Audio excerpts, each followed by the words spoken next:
difficulties, so we started a little late, but it ran some 2.5 hours, including the question and answer period.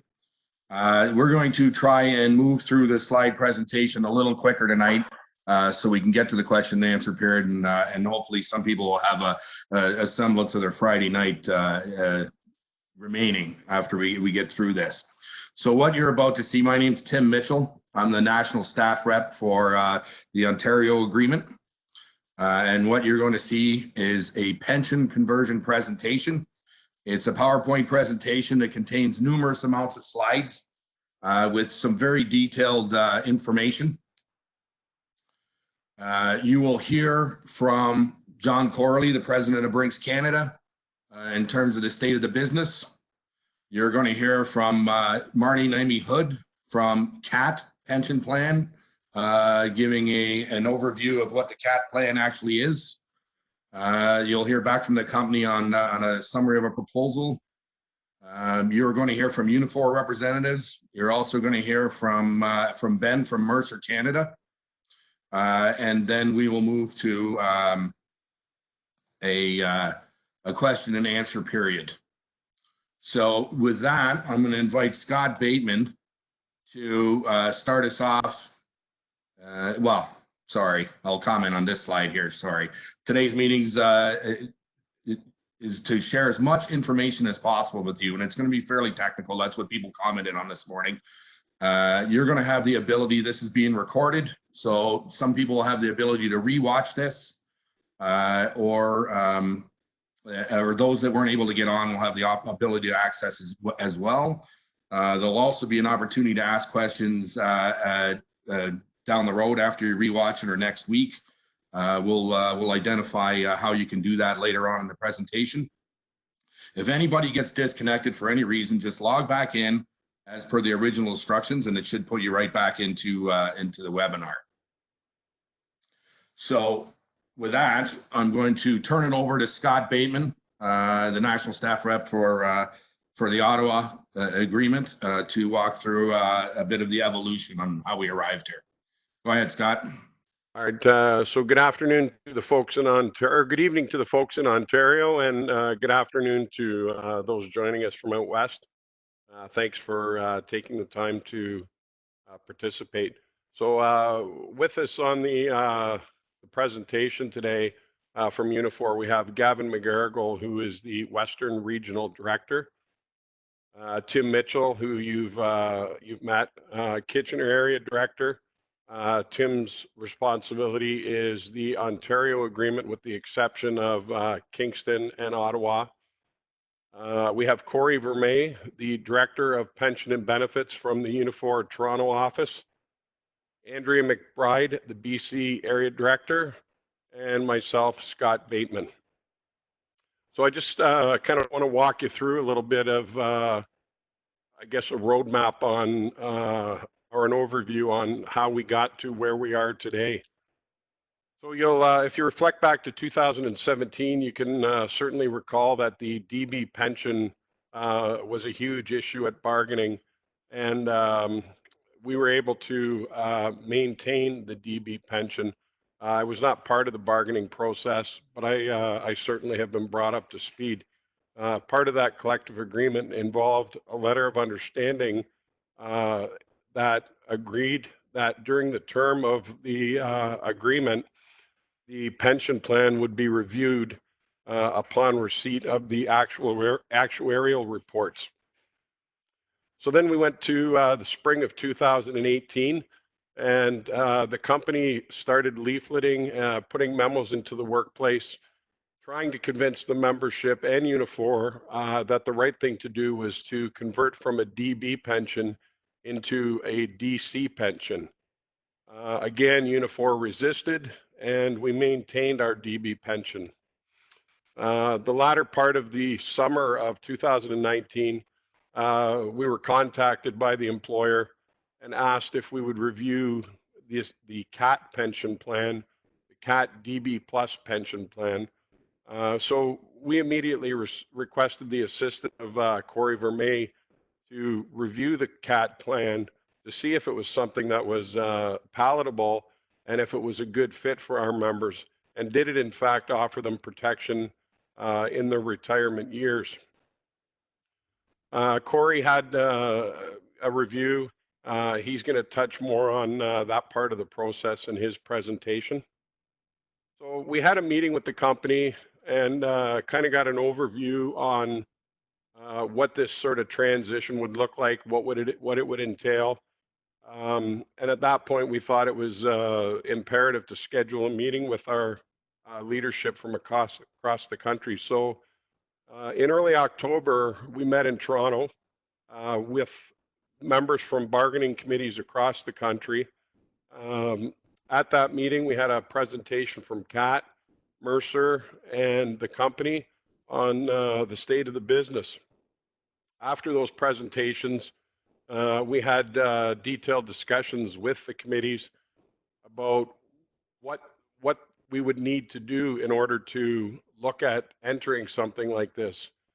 And we also had the endorsement of the bargaining committee to continue these discussions with the company.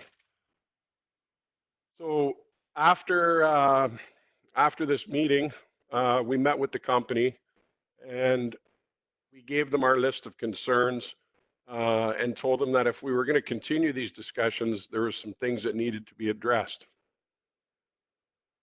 The company committed to addressing the concerns that we relayed to them and informed us that they were prepared to make a formal proposal to the bargaining committees.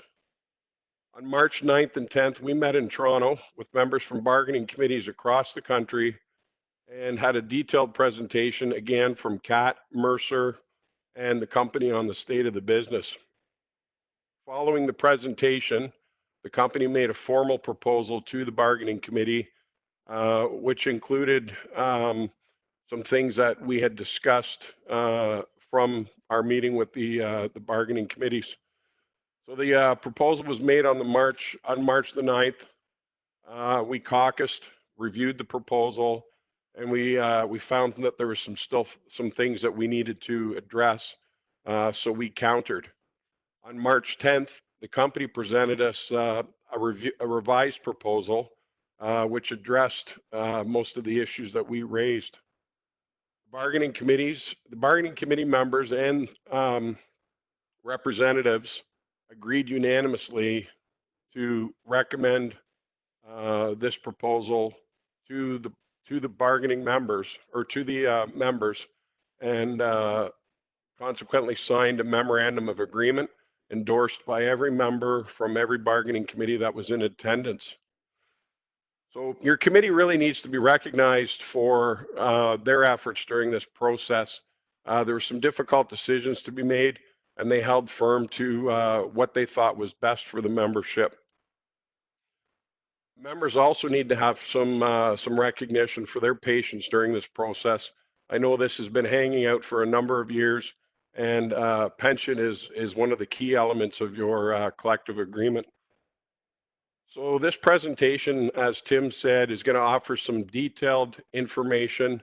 There's a number of slides.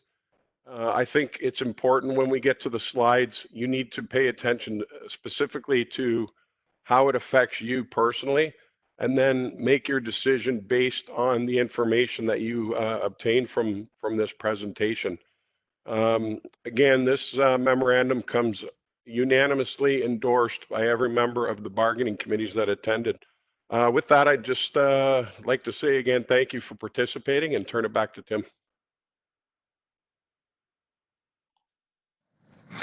Thank you, Scott. And I should have commented in my opening remarks that, obviously this is a different format for a ratification presentation. Typically, we wouldn't have the employer involved, and we wouldn't have probably CAAT and Mercer involved either. But we're in unique times, and that requires a unique approach. And after we kicked it around, we thought this was the best way to deliver the most detailed presentation to you, so you have all the facts. And effectively what you're going to see as we work through the slides is the same presentation that was presented to your bargaining committees when they were making a determination as to whether they would want to recommend this and move forward. It has been slimmed down slightly just due to time constraints, but it's effectively all the facts are the same facts that your bargaining committees received. Your bargaining committees also, I want to recognize them. They are on the line here. Normally, if we were doing traditional ratification, they would be sitting at a head table with us. Unfortunately, in this format, it's just it was impossible to include every single person as a panelist. So, but rest assured, they're well versed in this and are available post this webinar for questions as well. So, the question is why now? Because we certainly have had some emails where people are saying, you know, hey, listen, there's we got the COVID-19 issue going on. We've got layoffs that were introduced into the workplace this week, and you know, having to look at the pension piece of it as well is stressful. And we certainly empathize with that. And we did look at, you know, see if there was any alternatives. But the reality of this is a lot of work and a lot of people has gone into this, and a lot of dynamics and moving parts have had to come together to put this package together. This package is time sensitive because there's triggers and timelines on certain payments and when they have to take place. And if it's ratified, then switching pension plans is not something that you can decide on a Friday and it automatically happens on Monday. It's really, you know, a months-long process. So we viewed that it was important to get the information into your hands so you can have time to digest it, and then you will be educated on the issue. So this package contains, you'll see a wage increase, lump sum payments, options for an early exit for some. This is the first time Brinks has ever done this. You'll see that part-time employees, all of them can enter the plan. I on this morning's email, I made an error webinar. I made an error where I commented that part-time employees under the current plan are not included, but that's not accurate after circling back. So I apologize for that. We do have some part-time employees that are actually in the current DB plan, and there's certain criteria that they would have to meet in order to get in that plan and stay in that plan. So, but going forward, if this is endorsed, all part-time employees will have the option to enter into it with no special criteria other than and then asking to get into the plan. You know, the other reason why now is the economic climate certainly is challenging, and you're going to hear more about that when we move to the company's portion. And I'm not going to do their presentation, but I will say that the economic climate is poor and is likely not going to get better anytime soon. There is monies that were earmarked from the United States, parent company in the US, to help fund some components of this package that I think that if, you know, they knew what was going to happen surrounding this pandemic, they certainly would have earmarked that money somewhere else, and it likely would not have been available to us. And so there is a shelf life with respect to that too. It's not indefinitely is this money available to try and make this package go. So that's really the reasons for why we are doing this at this point instead of delaying it. And so with that, I'm going to turn it over to Gavin McGarrigle, who's going to touch on some of the key components of the last round of bargaining. I wasn't there as well either. So I think Gavin can speak to that component and the defined contribution plan that was being presented at that time. So over to you, Gavin.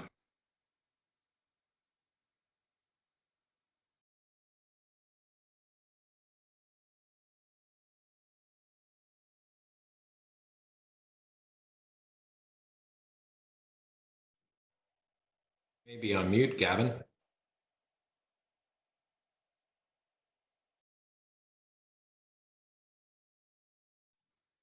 we still have Gavin on? Okay, maybe we lost him. So on that note, I'll just speak to a couple of components that that Gavin was going to talk about. And one of the things is last round of bargaining, as Scott had mentioned earlier in his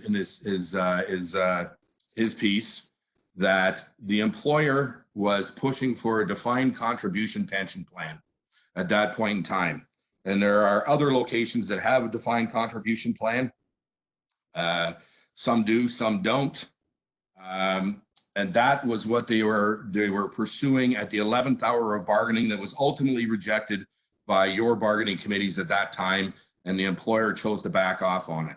However, they came back and asked for a DC again in 2018, as Scott had said. And at that time, you may ask, well, why weren't we talking about the CAAT pension plan at that point in time? And that's because it was not available to private sector workplaces, and only became available as recently as last year, I believe. So once an alternative to the DC plan, the company wanted to talk to us again. And this is a DB plan. It is not a DC, even though some of the rumors out there are that it is. It is a defined benefit plan.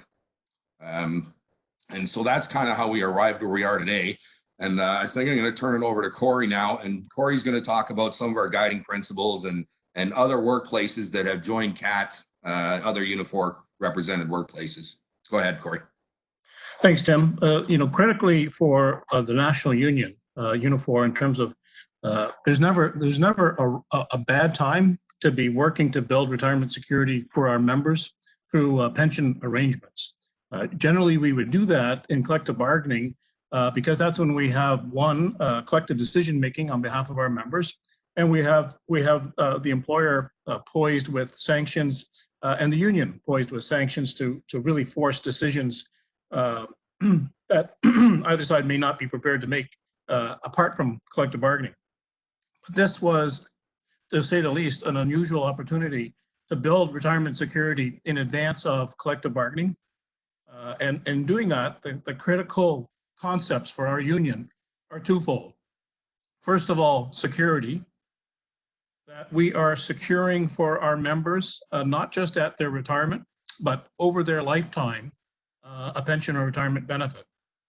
And the other concept is that we're doing so at an adequate level, that the amount of retirement income is going to be sufficient to provide you with a decent standard of living as a retiree.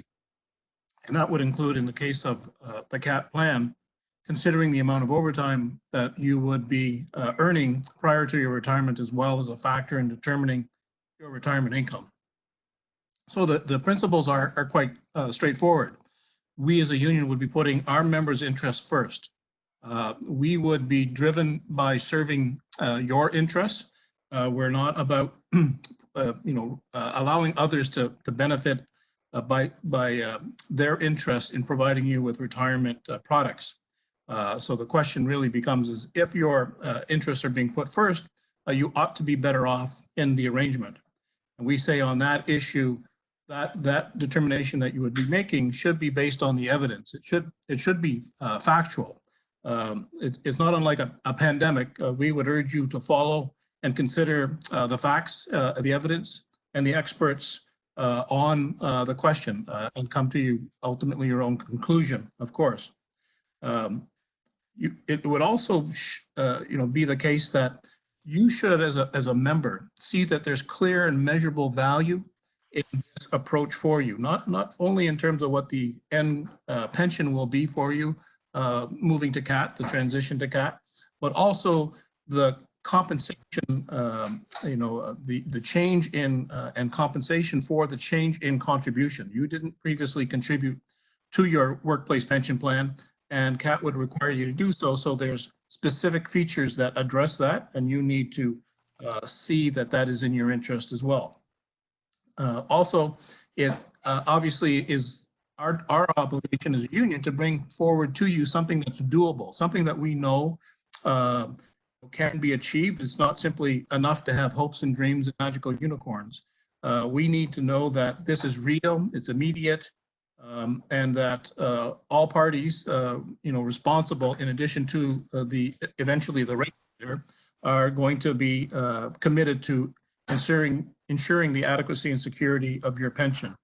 And it's a practical option for you to choose at this point in time. And then finally, we would be committing to ensuring that there's no greater risk to you in connection with the reward that is available to you for taking this path. That this is a better way of addressing the risk you would face as a member, planning for your retirement in terms of dealing with your issues around life expectancy, asset return, etc. And clearly, recently, even though this process was well advanced by time anyone began thinking about pandemics and COVID-19, we have seen just very recently what the markets can do, what interest rates can do in a very short period of time, and people who were approaching their retirement, have had to reconsider, have had to make adjustments.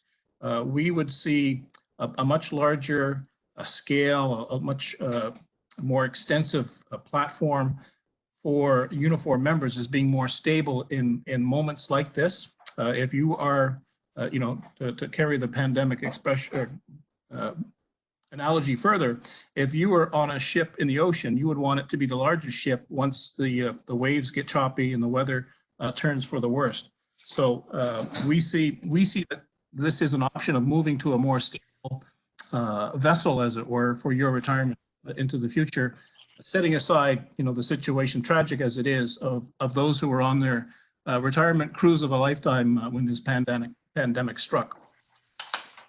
On the next slide, you will see that we think the questions that you ought to be having foremost as we go through this presentation and as you consider how you will decide on this issue is this proposal to transition to CAAT going to provide a more secure pension, a pension that will not only be there for retirement, there for your lifetime through retirement, and will in fact grow during your retirement to maintain at least a relationship to inflation and all the escalation of your expenses as a retiree. So it's clear that this is a much larger plan, considerably a larger pool of assets, more employers, more plan members, and it's not backstopped exclusively by Brinks. Your pension is backstopped now by a much larger number of employers that are obviously doing much different things than Brinks is currently doing.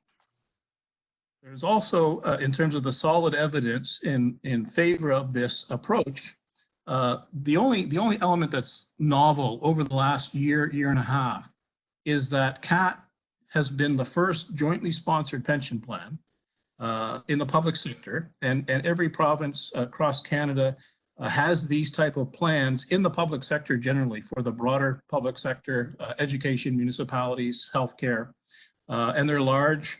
And they are a fairly unique and dominant feature across the pension landscape in Canada, but largely exclusively public sector. And CAAT is the first such example to open its doors to private sector workers. And the recent growth of CAAT is significant, and we'll get to that in just a minute. But what you ought to be looking at is this proposal going to actually create more value for you and your surviving spouse into your retirement? And that is more than simply comparing what your basic accrual rate would be in the Brinks plan, what your accrual rate would be in the CAAT plan. It's also looking at the wage adjustments, the unique wage adjustments apart from collective bargaining, the lump sum payments, the indexation, the survivor benefit, the subsidized early retirement, the part-time eligibility, and then more critically, the no 25-year service max. All are elements of providing greater value for you as a retiree to the extent they apply. And when we look at, is this practical? Is it doable? Certainly, perhaps not on the West Coast as much, but people in Toronto are very familiar with the Catholic Charities, the Community Living Toronto, the Royal Ontario Museum, the United Way of Greater Toronto.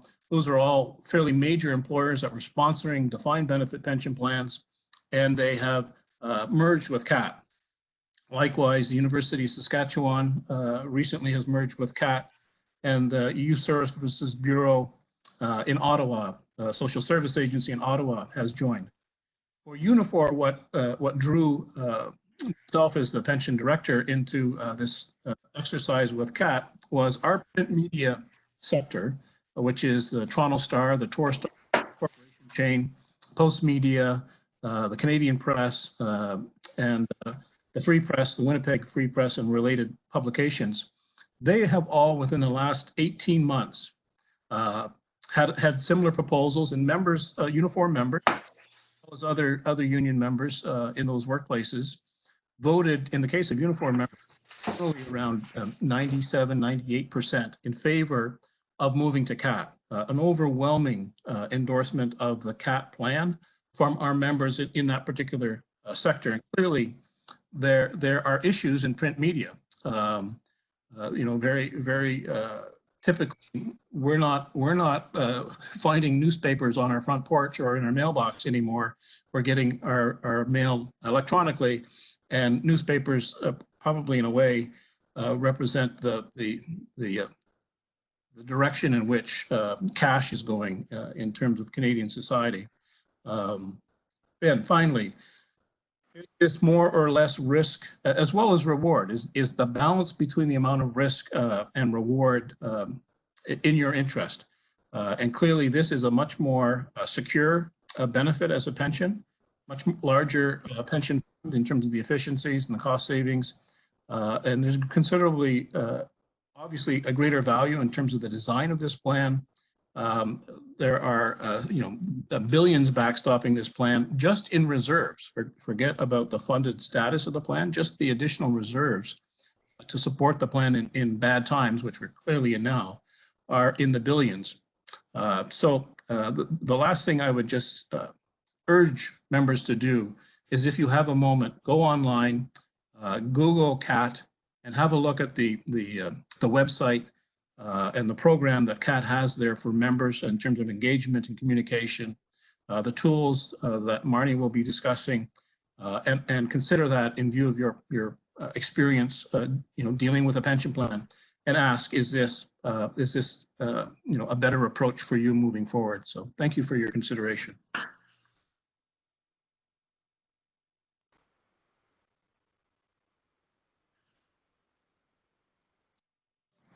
Okay, thank you, Corey.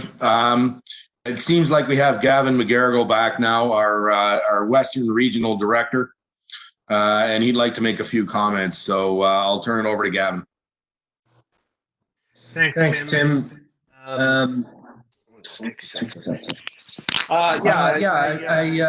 was there, one of the only staff reps that was there in your last round of bargaining. I was there right to the midnight deadline. I remember when the members walked out, and I remember what all the key issues were.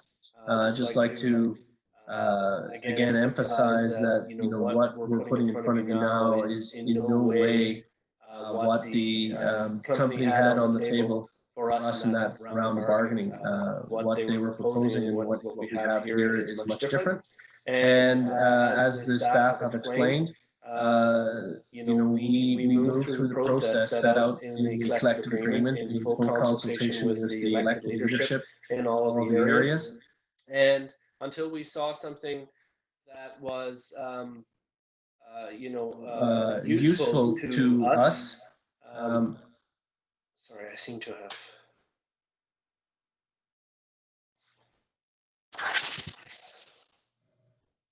Sorry, can you hear me?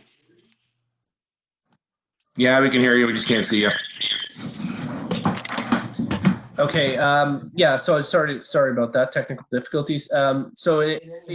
We followed the process. We had a letter of understanding that was negotiated minutes before midnight to basically continue to discuss pensions throughout the life of the collective agreement. I was personally the one who wrote up that letter because it was clear at the time in bargaining that we weren't interested in what the employer had on the table, and our members were prepared to walk if needed on it. And so, we got an agreement.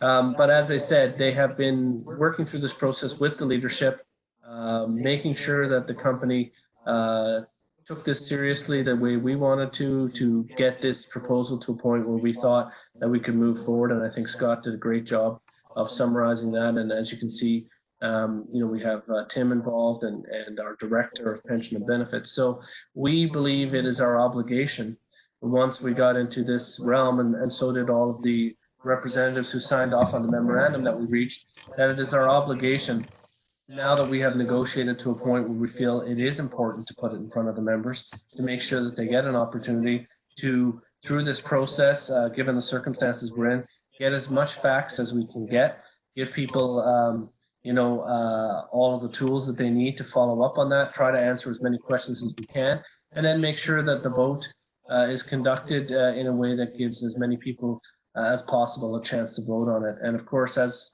with all things, we are a democracy and we will live by what our members say. But the leadership on this call, the elected reps and the staff reps and the local leaders, all of them are simply following through on a process that we put forward, doing their job as trade unionists, negotiating something that we think actually makes sense when you look at it. It's not perfect like any proposal in collective bargaining that we end up bringing back, but we thought it was sufficient enough to put it in front of the members, recommend it, put the facts on the table, and give people a chance to have their voice heard. So anyway, I'll just stop there, Tim, but I just wanted to remind people of the bargaining history that we went through, and and I'm sure we'll have future challenges as we move into further collective bargaining, but what we've seen on the table made sense to us to bring it back and to allow the members to have the say on it. Thanks. Thank you for your comments, Gavin. Much appreciated. So Jessica, on to the next slide. Okay, so this portion is going to be the employer's portion of the presentation. And so I'm going to turn it over to John Corley. Gavin, can you put it on mute? Sure. You're not on mute. Sorry. Thank you.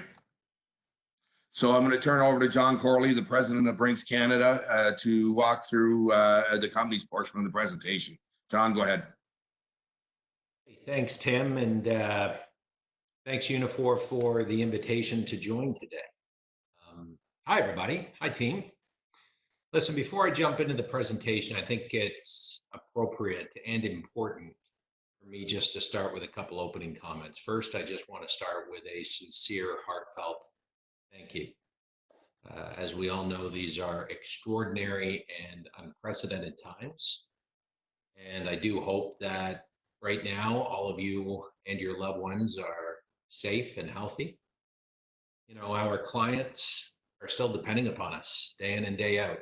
And the feedback that we are getting from them consistently right across the board is that we, Brinks Canada, we're the gold standard in how we are dealing with this crisis. And a big part of that is because of everything you guys are doing day in and day out. So thank you. Thank you for everything you all are doing. Second thing, I'd just like to comment very quickly. As you may or may not know, I've just approached my 1-year anniversary with Brinks. And during that time, I've had a lot of observations. I've even had a few surprises, many good, but some not so good. And I'm going to keep it real, team. One of the not so good, and I'm going to put the moose on the table, is that there clearly has been a lack of trust by many of you and management, a lack of trust even with the management and the union. And I've been working really hard over the last 12 months at rebuilding that trust. And I know it takes time. Some of the actions I just want to remind you and share with you that we've done is I've completely revamped your senior leadership team. So all of my direct reports, it's over 70% brand new to the company. And they are people who, like me, are committed and know how to help transform businesses.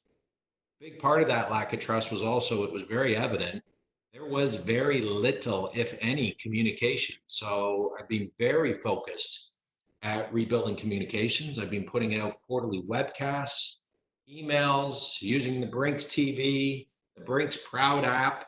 I launched a Voice of Employees survey, which I was told in the first time in the history of this company. We pushed it right down to all of you, and many of you responded and gave input, so thank you for that. Giving you my email, askjohn@brinksinc.com. I'm recording 60-second videos and pushing those out to you. So I'm going to find you. I'm going to tell you how we're doing. And I'm still committed to doing that. I've been doing that for the last 12 months. I've also, during that time frame, been going on a roadshow. I've traveled on the trucks. I've spent time in the cash logistics areas. I've visited 28 of our 39 branches. And all of you that are on this call are watching the recorded version. You know, the 3 collective bargaining agreements across the 2 provinces of Ontario and Quebec, it impacts 20 branches, and I've visited 13 of those 20 branches. Certainly, I haven't made it all the way up to Northern Ontario or Northern BC, but you've seen me on the garage floor from 3 in the morning till 11 at night. And the branches that I visited represent 90% of you that are impacted in this discussion today. So hopefully you're starting to see that I'm all in, I do what I say, and I'm always going to tell you the truth and the straight goods, good or bad. With that, let me jump to the next slide, and I'm going to give you the punchline. Here's the punchline, team. We're talking to you today about a superior pension plan than what currently exists today. So let me just run through a few of the reasons why I say that. And Corey hit on a number of these. So first of all, the CAAT pension plan, and Marnie's going to go through this. CAAT is Colleges of Applied Arts and Technology. It is 50 times bigger than the Brinks Canada pension plan. And that matters. Size does matter, especially in today's market when there's so much volatility. So this piece around security and peace of mind, it's a really big deal. It's over 50 times bigger. Also, the CAAT plan is delivering better returns than what the Brinks plan has. That's a great thing. And here's a real big point. It provides indexing. You'll hear that today. And what indexing is, it really takes into account the changing cost of living. We all know the cost of living today is significantly greater than what it was 10 and even more so 20 or 30 years ago. Just think about it. Price of a carton of milk or going to the movies, whatever it may be, it costs more today. And the current Brinks plan, if you have $10,000 in there today, it's going to stay $10,000 in 10, 20, 30 years from now. Whereas the CAAT plan, it's going to continue to grow through this index cost of living allowance, which is a big deal. You've heard from Corey that the current Brinks plan has a cap on 25 years of service. The CAAT plan does not. The Brinks plan does not have survivor benefits where the CAAT plan does. Also, if you take early retirement with Brinks, you get hit hard, where the CAAT plan has it subsidized. And as Tim said, there's limited criteria that allows a part-timer to participate in the Brinks plan. So there's over 250 of you that aren't eligible. Whereas this CAAT plan, all of you are. So it's a superior plan. What we're going to talk to you about today is we really want to show you how we're going to minimize any out-of-pocket expenses for you. So your take-home pay, broadly speaking, is not going to be impacted. And that is because we've taken a thoughtful and personalized, very tailored approach to each of you. I'm going to share with you that we've got 10 categories, and all of you are going to fit into 10 different categories. And we're going to tell you what that means for you on today's call. And then make no bones about it. This is also good for the business. So it's not only doing what's right for all of you, our employees, but it also enables Brinks Canada to make the investments needed to sustain our business. So that's the punchline. That's what we're going to talk to you about today. So Tim mentioned, I'm going to share with you the state of our business. Here's our financial outlook. And both Tim and Corey hit on this a little bit. Canada, as you may or may not know, is one of, if not the most cash light societies in the world. In the world. And why is that? Well, Canadians, broadly speaking, we like credit cards. We like debit cards. We like tap and go. We like to collect our points. And you can see the growth on the left-hand side of this slide of debit cards growing by 18%, credit cards growing by 15%, prepaid cards, online transfers, paying bills online are growing by 218%. And all of that is driving cash to come down. It's been declining 10% over the last 6 years. And I'm telling you stuff all of you already know, because A, you see it, whether you're in the vaults or the cash logistics area, we're just handling less money, or you're out on the roads and you see that there's less liability in the back of your cars, in the trucks. And the second reason why I'm telling you something you already know is because you're all doing it. you're paying bills online, or you're using credit cards more and collecting points. So we have two broad macro markets. We serve financial institutions, the big banks, credit unions, and we serve a lot of retail commercial clients. The commercial business is under siege because a lot of businesses, first of all, they're all dried up right now with this COVID. They've closed doors. But even before that, we saw a lot of companies going out of business and leaving the Canadian market. And then the banks, here's what's happening with the banks. The banks, they're declining the number of bank machines, double digit, 12%. And the ones that are being left over, they're getting upgraded to newer, sexier looking bank machines called remote deposit capture, RDC, smart ATMs. And what those smart ATMs mean is it's taking the money that's getting deposited and it's automatically getting digitized, whether it's checks or loose bills. And that means we go from 5 days of weak service down to 2. All those elements that you see on the left are putting pressures on our revenues, and our revenues are coming down. And granted, cannabis is an opportunity, but it's nowhere near growing and offsetting any of these declines. So our revenues are coming down and the costs are going up. I'm going to share with you today that the cost we're going to talk about inside the pension plan, it's the largest pension plan in the world. This is how I've been able to get buy-in and support for the funds that the corporations south of the border are going to supplement for each and every one of you. And the plan that we have here in Canada has tripled in size over the last decade, and it's doubled in cost. So if you think about it, revenues are coming down, costs are going up. What does it mean? Our profit obviously is coming down, and we need that profit to pay our rent. We got to pay our salaries. We got to buy gas. And this is a problem. So something absolutely has to change. So let's talk pension. I've shared with you, I've been with Brinks Canada now for a year, and I was surprised. I'll tell you, because I've got an external point of view. The current Brinks Canada pension plan is not a great plan. So let me share with you why, and I'll walk you through a couple slides. The current defined benefit plan has become way too large, and because of the markets, it's way too risky for all of you. So if you look at the bar charts, the blue and red bar charts, that is the size of the current Brinks Canada pension plan. And you can see it's roughly about $200 million. That's what it is today. Now you're going to hear from Marnie from CAAT in a minute. Their pension plan is 11 billion with a B. That's over 50 times bigger. And that makes a big, big deal of security and common sense for all of you to be listening.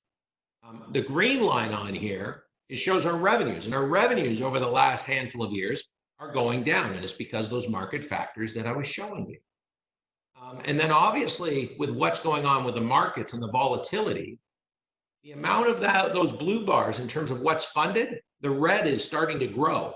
It's becoming more and more insolvent, and that's not great for each and every one of you. So this presents significant financial risk to all of you in light of declining revenues, and status quo is not an option, because as revenues are coming down and the size of the plan is going up, that's a recipe for disaster. And then on top of that, you'll see the cost of the plan has doubled over the last decade. And and the reason that is because one, a lot of people are living longer. That's a good thing. Also, people are working longer. You can argue if that's a good thing or not, but people feel they have to because they're living longer. So that means the cost is going up because we're having to carry people's pensions for longer. But then also because of the market volatility and the low interest rates that are coming down, and you can see the Bank of Canada continue to cut our interest rates. So actually over the last 2 weeks, the cost has exponentially even gone up more for Brinks Canada. This is a problem for us. So status quo is not an option. And we're going to have Mercer walk you through some examples of what the proposal will mean to each of you and how that compares to the current plan. But the current plan, the scenarios that you're going to hear from Mercer, they are hypothetical because this cannot continue. When revenues are going down and costs are going up, you know this is a going out of business model. And it's very evident in this last slide that I'm going to share with you, which shows this is in the spirit of full transparency. This is Brinks Canada, our profit. Those are the green bars, and the cost of the plan are the blue bars. So you can see over the last 3 years, the cost of the plan has outweighed the amount of profit that the Canadian company is making. The costs are going to continue to go up. Our profits are going to go down. This is a going out of business strategy. So we need to adjust that. We have to do this for all of us going forward because the business model is not sustainable. So my last slide before I turn it over to Marnie and Kat is my comments in terms of why now. So Brinks alluded, Tim alluded a little bit to this. So first of all, our Canadian pension plan that you're all in right now, it's the largest active plan in the corporation globally. So what I've been able to do is secure funding from the corporation to pay for all these lump sums we're going to talk to you about, as well as some early exits that your bargaining committees and Unifor negotiated. And though that's going to cost a lot of money, millions of dollars, and I can promise you, those dollars right now, if the corporation knew of the current economic environment with COVID, I wouldn't have been able to secure those funds. But I'm holding on to those funds right now for dear life because I do believe this is the right thing for all of you and it's the right thing for the business. So I'm hoping this does get ratified. But make no bones about it, if it doesn't, I can guarantee you those funds will not be available in the future. So this does have a shelf life, just like Tim said. As I shared, the current cost and size of the DB plan, cost has doubled, size has tripled, and we have to look for ways to reduce our risk given the business model and the market volatility. We're obviously under a lot of competitive pressures. This plan that the team's going to talk to you about today, the CAAT DB Plus plan, is better than what GARD has got. GARD is on defined contribution.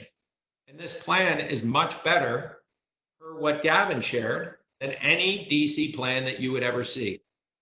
So we want to make sure that all of you are provided certainty for your retirement, as well as more valuable propositions. So with that, I'm going to introduce Marnie Nemi Hood is the VP of Pension Solutions for CAAT, to share a little bit of background about CAAT and what the plan offers for each of you. Marnie? Hello. Thanks so much, John. Can everyone hear me okay? We're going to just talk a little bit about why CAAT's DB Plus is a superior plan. Specifically, I wanted to start off by saying we're here for you. As a large public sector defined benefit pension plan, this is all we do. We're not trying to run any other businesses. We're singularly focused on providing secure pensions for our members and investing their money prudently for that long-term focus.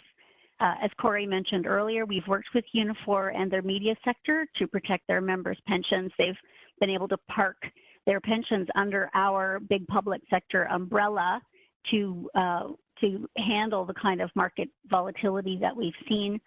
And being a large public sector plan, the members' pensions aren't dependent on any one employer continuing to be in business. This is one of the reasons why private sector workers are very interested in coming to CAAT. As John said, we are over 50 times bigger than the Brinks pension plan. Actually, based on our latest actuarial valuation, we surpassed $13 billion last fall. So we're able to provide that security and certainty for our members that the pension will be here for them when they need it. How do we do this? Well, it's our funding model. We have more advantageous treatment under our legislation, and so we're a much stronger and more stable plan for the health of all of our plan members. A couple of quick hits based on T4 earnings that includes overtime, as Corey mentioned. We have average industrial wage and cost of living adjustments based on the Consumer Price Index. All full-timers join the plan and all part-timers have the option to join. That's 250 people that wouldn't have had that opportunity otherwise. And we also don't have a cap on service. So what does CAAT mean? CAAT stands for the Colleges of Applied Arts and Technology, and we provide guaranteed lifetime pensions in retirement. So if we're looking at the second slide in my deck, which is showing how the Brinks plan and the CAAT plan together work with DB Plus. So following the effective date of July 1st, the members of the Brinks plan would then have two separate plans. One administered, calculated, and paid separately by Brinks. That would be all of your entitlements up to the beginning of July.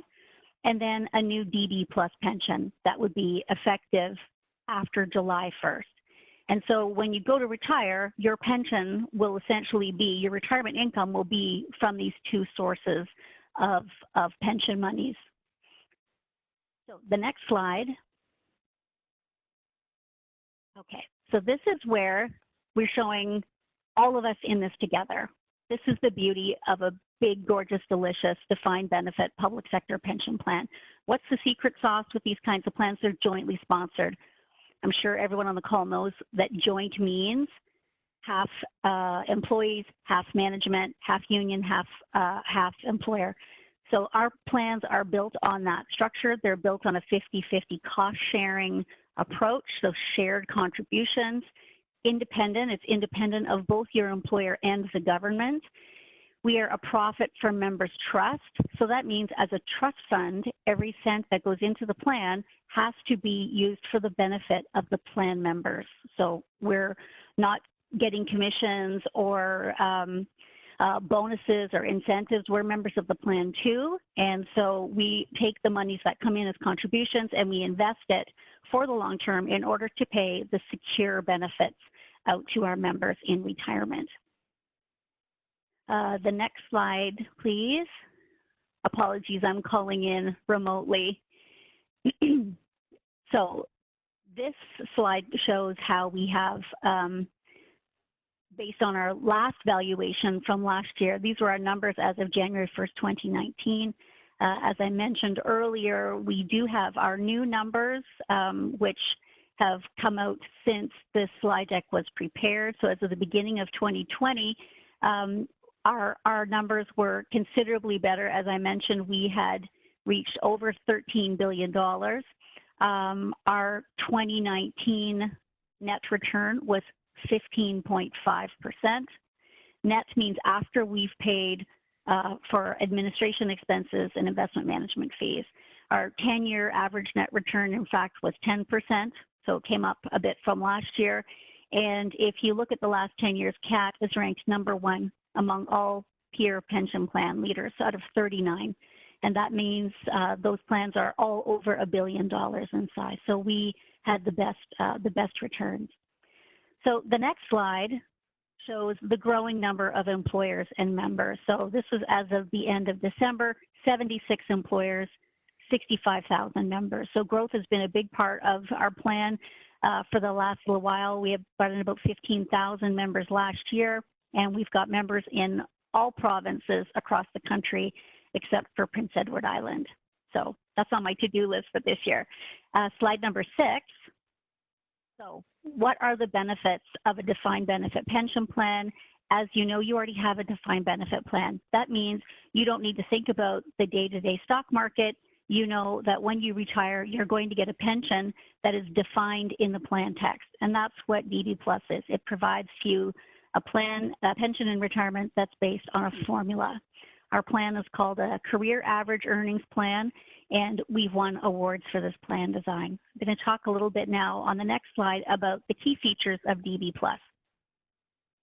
So the first is that what everyone's looking for in a defined benefit plan, lifetime pensions with great benefit security. What we mean, from the day you retire until you pass away, you're going to get a check every month that you can rely on. That check's not going to go down. And every January, it's going to go up by 75% of the Consumer Price Index. Similarly, we also offer conditional inflation protection enhancements on during your working career. So we also escalate the pension that you've earned by the average industrial wage. On average, over the last 20 years, it's been 2.2%. And finally, the survivor's benefits at no cost to the member. We offer a joint and survivor 60% pension, and I'll talk about that in a moment. So then the next slide, everyone wants to know, what if I want to retire early? So in DB Plus, the normal retirement age and all the funding in our plan is based on members retiring at age 65. However, you could retire as early as age 50 if you wanted to, but it's subject to an early start reduction. So this is a slight adjustment to account for the fact that we'd have to pay your pension for a longer period of time. So generally speaking, if you are, for every year you're under the age of 65, we would apply a 3% reduction. The example people most often like to talk about is, what if I wanted to retire at 60? At age 60, you'd be 5 years away from age 65. You multiply 5 years times 3% per year, that's a 15% reduction, which is a great reduction compared to Canada Pension Plan, which would reduce your pension by 7.2%. So you would lose 36% of your pension if you took it your CPP, but only 15% from our pension at age 60. So then the next slide, this talks about survivor's pension. So this is in the event that you pass away, you have a surviving spouse. By law, we have to offer a 60% survivor's pension. Most pension plans reduce the member's pension in order to pay for that cost of providing the survivor's pension. We do not charge the member for that survivor's pension. That is subsidized by the plan. So the member's pension is not reduced as a result of choosing a joint survivor option at retirement. So that's in fact the normal form of our survivor's pension is 60%. We also have a really distinctive feature, and that is if you remarry or your spouse predeceases you in retirement and you marry again, or you get married for the first time later in life, that new spouse is eligible for your 60% pension. It's a unique pension feature I've never seen anywhere else. So then the next slide, are the DB enhancements likely? Yes, they are. And just going back, the enhancements I referred to are the average industrial wage, so the pre-retirement indexing that's applied to the pension that you've earned every year, and it compounds every year that you continue to work and contribute to the plan, and actual indexing, that cost of living adjustment based on the consumer price index, a COLA clause, if you will, that's 75% of CPI paid out annually after you've retired, and you would have that until you pass away. So we've never missed an enhancement since we introduced it in 2007. We do believe there's a high probability of continuing to grant these enhancements. We understand from a recent asset liability modeling study, we have a 97% chance of continuing to be in a surplus 20 years from now, which means we would be paying these enhancements. And in the event that we cannot pay them 1 year, there is a catch-up provision that's contractual in our funding policy, so the members would be made whole. So then the last slide I have is just a recommendation to go and check out our website, dbplus.ca.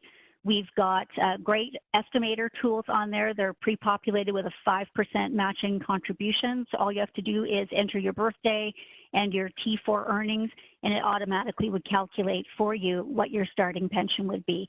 You can play around with your retirement date as well there, and I would recommend you give that a shot, and don't hesitate to reach out and ask us any questions.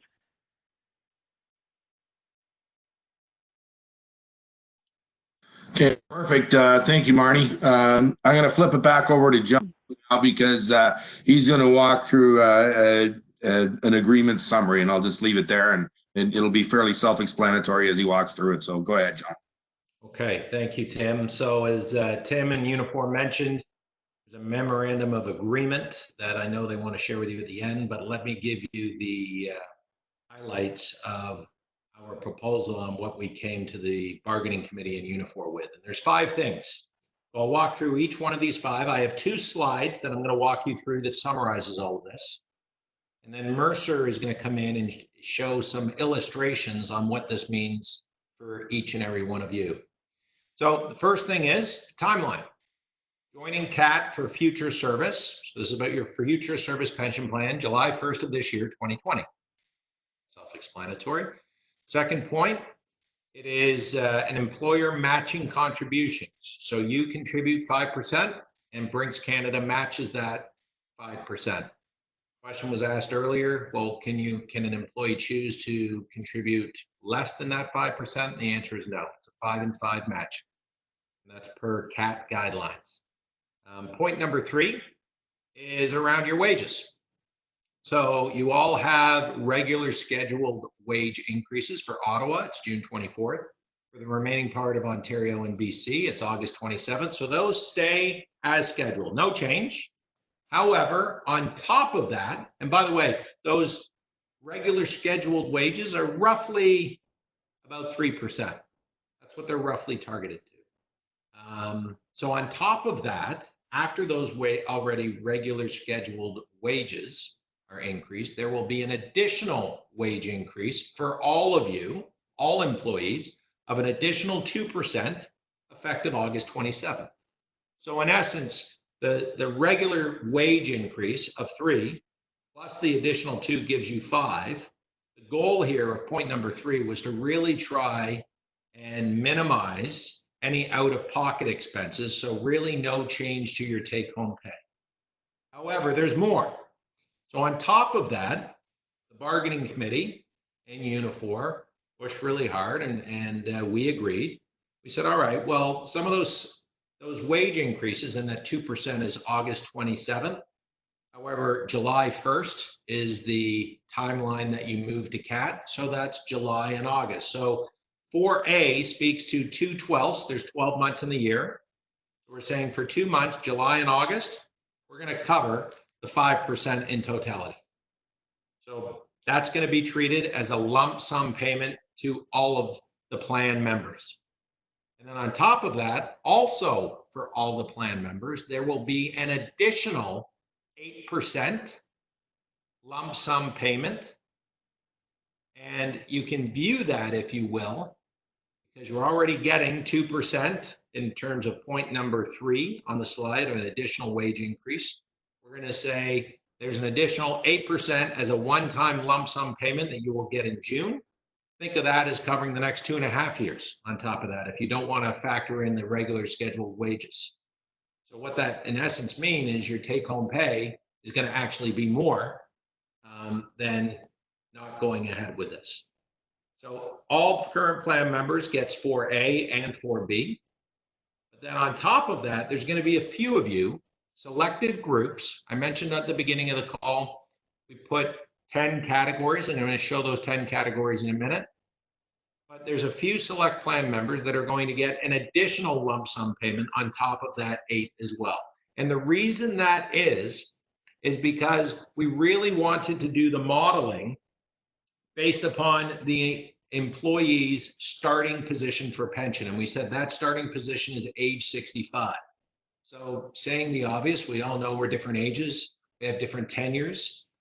So we need to take a very selective and thoughtful approach. And we said, okay, starting at age 65, we really want to minimize the impact to any of you. And really the goal was to make sure people would be better off.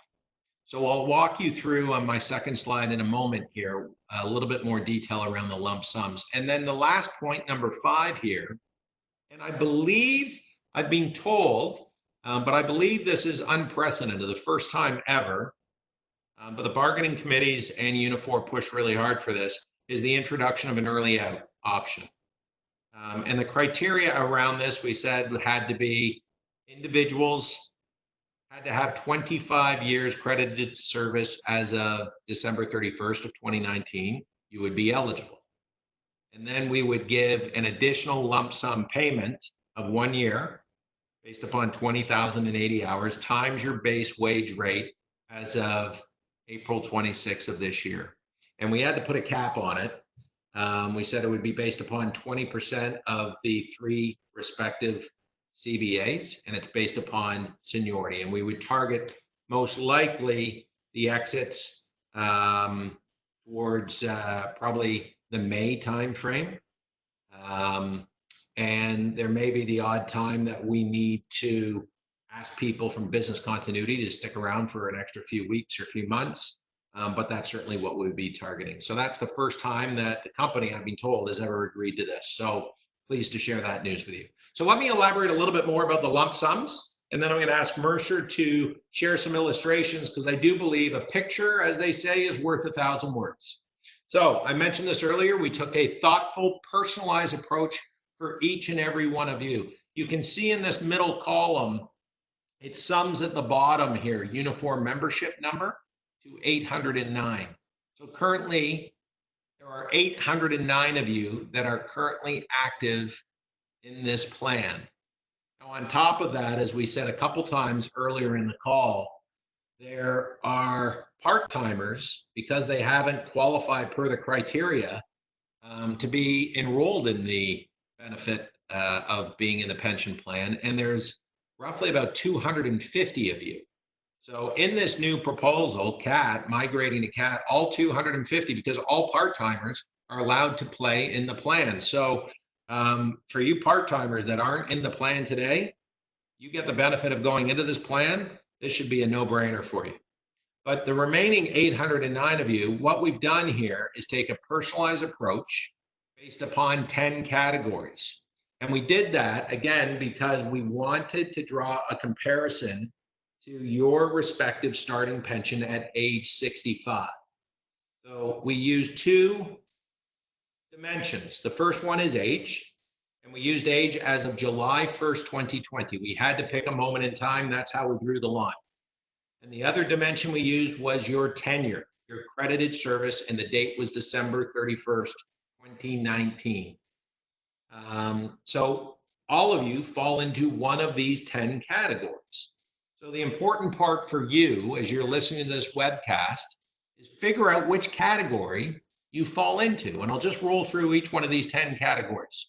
So category 1, these are people that have already had 25 years service cap. And you know who you are. There's 61 of you. You're not accruing any more benefits. So all of you are going to get these benefits of migrating to CAAT and the wage increases. And oh, by the way, you're going to get an 8% lump sum payment in June. No brainer for you. It's all upside. Category 2, these are people that are close to 25 years service cap, but you're just under the age of 60. There's 69 of you.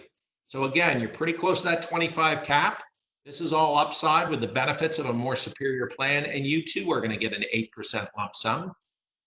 Group number 3, these are individuals who will reach 25 years of tenure when you will be between the ages of 38 and 57 years old. So there's a good portion of you, 279 of you out there. So you will have reached that 25-year service cap well before the retirement age of 65. Well, you're going to get an 8% lump sum plus the additional wages that I've shared on the previous slide.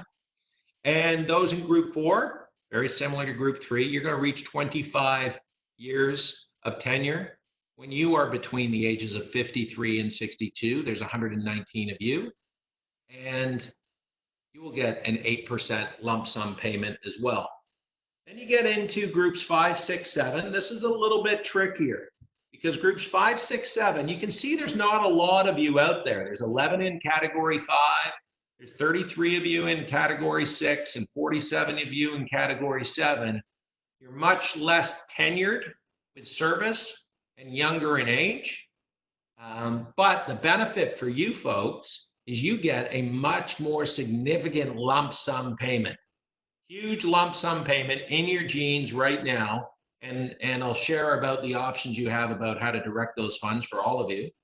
And then you can see groups 8, age 52 to 55 with less than 15 years of tenure. There's 38 of you. That's a 73% of your salary is going to be as a lump sum payment. Massive dollars. And then category 9, age 55 to 60 with less than 20 years tenure. So this is where there's 77 of you. You will get 8% plus and take 6.5% times the minimum years to 65. So if you are, let's say 61, that would be 4 years to 65. You would times that by the 6.5% and then add 8%. And that percentage in total is a lump sum payment for you. Similarly to the category 10, those are people that you're over 60 years of age right now, but you have less than 25 years tenure with Brinks. So you fall into one category. So if you're actually members that are 65 and older, you're going to get a 15% lump sum payout. But if you're under 65, what will happen is you take your years to 65. So let's use that same example. Let's say it's an individual who's 61 years old. You have 4 years to 65. 4 times 7% is 28%. Add another 8% to that. 28 plus 8 is 36%. 36% of your 3-year average earnings will be your lump sum. So all of those lump sums are in addition to the 2/12 that July and August I referenced in the prior slide. That will also be added to you. And I'll just draw your attention to the yellow box on the right. The lump sum payments are one time only. They will be issued on June 11th of this year, 2020. And they can be paid either by direct deposit, like your normal pay. You can take that cash in hand and do whatever you want with it, or you could direct it or a portion of it to Manulife in a registered retirement savings plan. So it's your option. You have that flexibility. And I think it's also important to point out, we're not playing any games.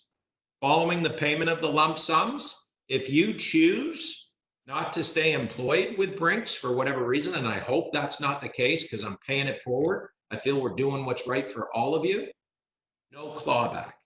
So, as I mentioned, a picture is worth 1,000 words. We engaged a consultant, Mercer. They're on the line with us today. And we're going to ask Mercer to walk through 10 illustrations that shows how this current plan would compare to, again, a hypothetical status quo. And if you recall my build up prior to this, the status quo is nothing more than hypothetical because we can't afford it going forward anyway. But it is important for you to draw that comparison out and see what it means to each and every one of you. So the important point is find out which category you're in and then zone in and figure out what this means for you. So I'll introduce Ben from Mercer to please walk us through those 10 illustrations. Ben? Thank you, John. Thank you, everybody, and I hope everybody can hear me. So as John alluded to, the current workforce was divided into 10 different groups that John just went through. Next slide, please. Next slide, please. So in this deck, there's going to be 10 similar slides like this. They're all set up the same. So as we go through it, as you go through it on your own, just find which group you're in. It's all set up. It's comparing, as John alluded to, the hypothetical Brinks plan as the hypothetical scenario, assuming the Brinks plan remained status quo versus the pension that will be payable under the proposal, which will be a combined pension payable from the Brinks plan, but based on service frozen as of July 1st of 2020, and then what you will earn in the CAAT DB Plus plan for service from July 1st to your age 65. So the hypothetical scenario of the Brinks plan remaining in existence is the green line and the green box, while the proposal is the blue line and the blue box. So for group one, and then also the charts, each slide also shows for each group the lump sum percentage that will be payable in June of this year. So for group one, starting at the top right, what you see in purple, group one is for individuals who have hit the 25-year service cap, so they're no longer earning any additional Brinks. They're no longer earning any additional pensions of the Brinks plan. This group is about 8% of the total workforce.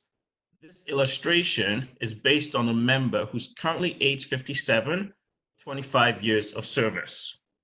In the hypothetical scenario of the Brinks plan remaining in existence and assuming this individual stays employed with Brinks until age 65, his or her pension will be $26,200 at 65, and this pension will be payable for their lifetime.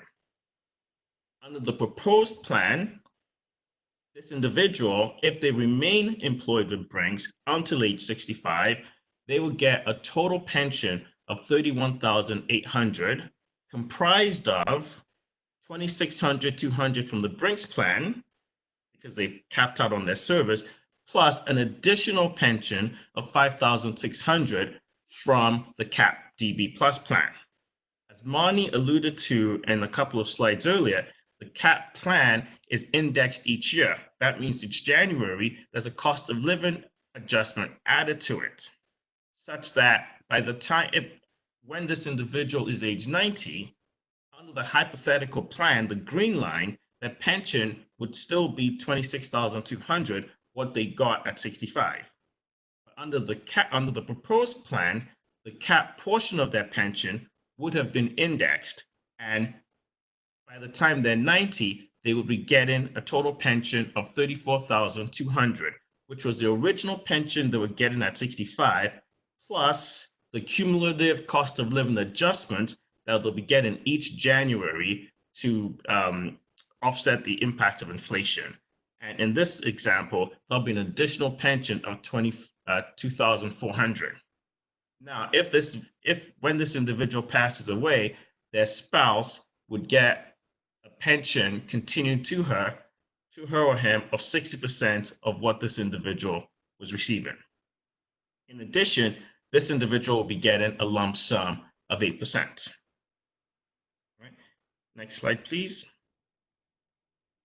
So group 2, I'll just go through this very quickly. I just wanted to point out something. In group 2, at the top right, these are individuals who are close to age 25, who are close to 25 years of service, but under age 60. These also represent only about 8% of the population. The green line and the green box, the hypothetical Brinks plan remaining in existence, if on a hypothetical basis, if the plan remained in existence and this individual remained working with Brinks, their service with Brinks in the Brinks plan would stop at July 1st of this year, but their earnings would continue. So at retirement, their pension payable from the Brinks plan in this hypothetical scenario will be based on service up to July 1st, but earnings in retirement. And that amount in this example will be $28,100. Under the proposal, actually, no, the green box would be in the hypothetical situation that the Brinks plan remains in existence and they stick to and they work to age 65, and their pension will be $28,100. The blue box, under the proposal, the individual's pension will be $35,300, which will be made up of a Brinks plan, of a Brinks pension of $24,700, which will be made up of service, which stops at July 1st, but earnings continuing, and then a pension payable from the DB, from the CAAT plan of $10,600, and the CAAT plan is indexed. And this group will get 8% lump sum. Next slide, please. Right, so the important thing is to know which group you fall into. And group 3, as John alluded to at the beginning, is where the bulk of about 34% of the active population are in, right? So the green line and the green box is the hypothetical plan, the hypothetical scenario that the Brinks plan remains in existence. The blue box, the blue line, is the scenario where is the scenario of the proposal and lump sum.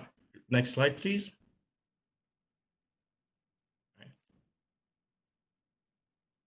Similarly for this slide, same thing. Green line, hypothetical scenario, blue box, the proposal. Next slide. Group 5, these individuals are in the group 5. This is a group currently between the ages of 38 and 42 with less than 5 years of service. Similar scenario, green box, the hypothetical Brinks plan remaining in existence, blue box, the proposal. This group only represents about 1% of the population, and the lump sum that they get is 28%. And in this scenario, we've assumed that the lump sum will be invested in their RSP and converted into a pension. Next slide, please. Group 6, similarly, this group represents about 4% of the population. Their lump sum is 38%.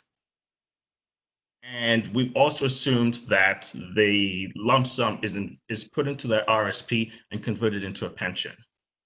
Group 7, please. All right. Same story, but this group represents about 6%. So groups 5, 6, and 7 represent only about 11% of the population. Next slide, please. Same story here. Group 8, individuals between 52 and 55 with less than 15 years of service. Their lump sum will be 73%. Next slide, please. Same story here. So what is important is which group you fall in based on your age and your service, your age at July 1st and your service at December 31st, 2019.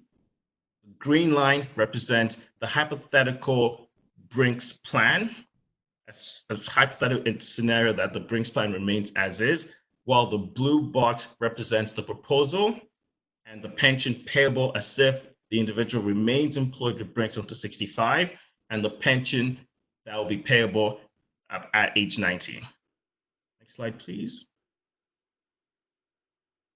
Similar story. At the top right, it shows the group, which group you fall in, and what your pension would be. The green scenario, the green line, the hypothetical Brinks plan versus the proposal. Next slide. That's it, Ben. Well done. Thank you. And very thorough review. And as I said a moment ago, it's funny how they say a picture's worth 1,000 words. So it was something that Mercer brought to the table and they thought it would be very helpful. And between Unifor and the bargaining committee and us, we thought this was something each of you had to see. So the key here is to find your category of the 10 categories. Compare the blue line, which was CAAT, versus the green line, which is again a hypothetical status quo. As we all know, the size of the plan has grown 300% and the cost of it is more than doubled. But really understand then the impact to you at retirement age of 65. And the three categories there, groups 5, 6, and 7, which were a little tricky, that represents less than 10% of all of you. There is significant lump sum payouts that you get cash in hand on June of this year. So listen, if I was to kind of sum it up, I do believe this is a win-win. If I focus on the left-hand side, you know, the wage increases combined with the lump sums will cover your contributions, so your out-of-pocket is not impacted whatsoever. You continue to earn a defined benefit pension plan like you do today. However, you get much better returns than you are today, and that's because of the governance structure that Marnie shared about a joint sponsored pension plan. Indexing is massive, so the cost of living allowance that you see, that growth line of the green of the blue line of CAAT is a real big deal. The fact that there's no 25-year service cap. On top of that, there are survivor benefits at no additional cost, which the current plan does not offer. As well, they offer subsidized early retirement plan, which you do not have today. All part-time employees, as we mentioned before, are eligible. It's up to you if you decide to choose, but currently you don't have that option today. And for the first time ever, new early out options. And I'll also finally share with you, for all 10 categories, we also modeled what a defined contribution plan would look like. And in all 10 scenarios, this plan for all 10 is better than the defined contribution plan. And quite honestly, the benefit for Brinks doing this, first of all, I just think it's the right thing to do. The right thing to do for all of you. And that helps the conscience, but it also is just the right thing in terms of how you're running a company. And then the second reason is it does allow us to take this future service off of our books and then direct our funds to make investments that require us to transform our business in future years. So the punchline, as I started at the beginning of the webcast, this is a superior plan than what you have today. It minimizes any out-of-pocket expenses, so your take home, really tried to minimize that. It's a thoughtful, personalized approach tailored to each of you. So we will be sending out personalized statements next week to each and every one of you. So you'll be able to see the modeling. Mercer is doing that. It's coming direct from them.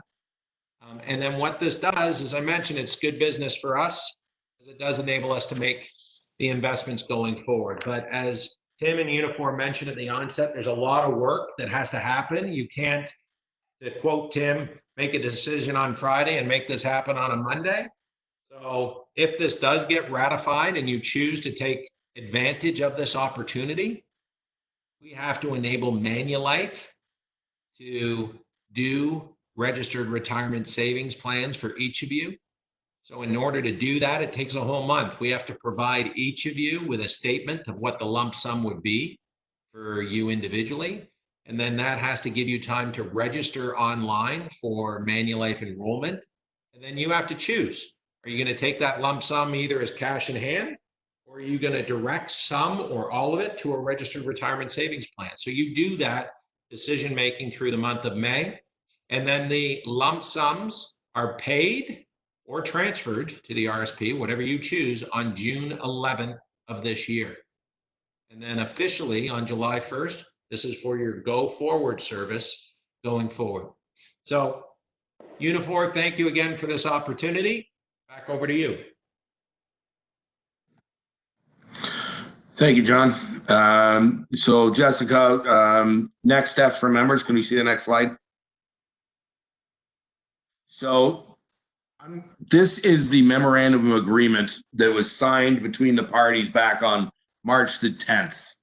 I'm going to ask Scott Bateman to walk through this in detail. So in an effort to have full transparency, anybody on this call can absolutely see exactly what was agreed to between the parties and the actual signatures of the parties inside this document. So Scott, over to you. If you could walk through this, please. All right, thank you. So just before I do this walk, I'm just going to preface that the details that John just walked through are all contained in this memorandum of agreement, but what John has done is explained what the terms actually mean. So this memorandum of agreement reflects all the highlights that John just read. So this memorandum of agreement is between Brinks Canada Limited, the employer, and Unifor, the union, and regarding the pension plan, Ontario, Ottawa, British Columbia bargaining units, the bargaining units. Whereas the parties agreed to a letter of understanding in 2017 bargaining that required, amongst other things, the evaluation of the Brinks DB pension plan and consideration of early out options during the term of the collective agreement. And whereas the parties discussed the current status of the Brinks defined benefit DB pension plan jointly in consultation with pension experts. And whereas the parties have agreed to amend the collective agreement to deal with Brinks DB pension plan related issues, and as a result of the parties recognize there is a need to amend the articles related wages and pensions and also address early out options. And whereas the employer presented a proposal concerning the pension plan to the union's bargaining committees. Subject to ratification by either respective principals, including by each bargaining unit separately, the parties now agree to unanimously recommend the following agreement for ratification. On August 27th, 2020, after already scheduled wage increases, there will be a further 2% wage increase for each classification in the collective agreement. I just want to touch on that point because we had a question during the webinar this morning. The question was, is this 2% wage increase going forward, or is it a temporary measure? This 2% wage increase is it's not a one-time increase. It is going forward. It goes on top of your already scheduled wage increase. On July 1st, 2020, employees in each bargaining unit currently participating in the Brinks DB plan will transition to the College of Applied Arts and Technology, CAAT DB Plus pension plan for future service. There will be a 5% employer contribution and a required 5% employee contribution. The DB benefit accrued in the Brinks DB plan will remain in the Brinks DB plan, and credited service will be frozen. The highest average earnings, best 3 consecutive years of the employee, will continue to be updated until the termination or retirement. Part-time employees in each bargaining unit not participating in the Brinks DB plan will become eligible, effective July 1st, 2020, to opt into the CAAT DB Plus pension plan in accordance with paragraph A above. Full-time employees in each bargaining unit not currently in the Brinks DB plan will commence participating in the CAAT DB Plus pension plan in accordance with paragraph A above.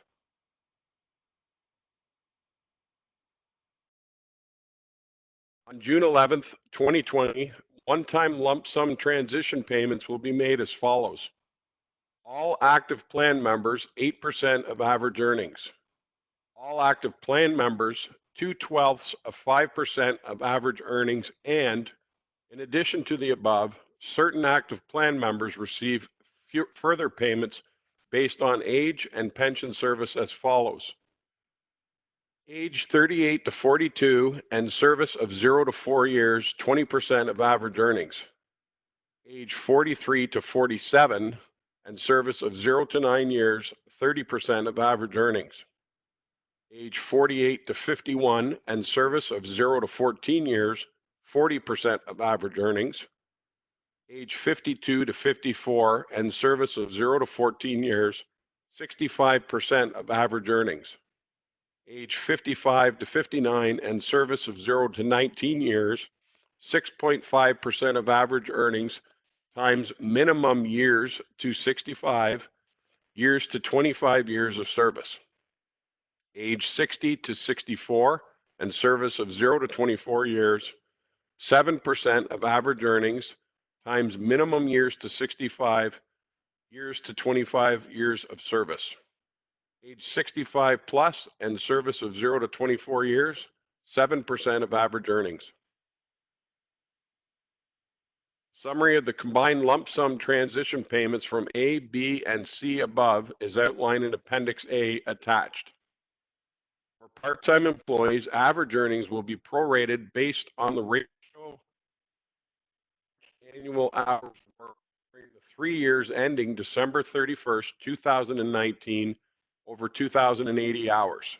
If the plan member has less than 3 years in the plan, prorated based on the average annual hours while in the plan over 2,080 hours. The employer will make available a group RSP for each plan member. Plan members will be given access to make elections to direct all or a portion of their lump sum transition payments to the group RRSP.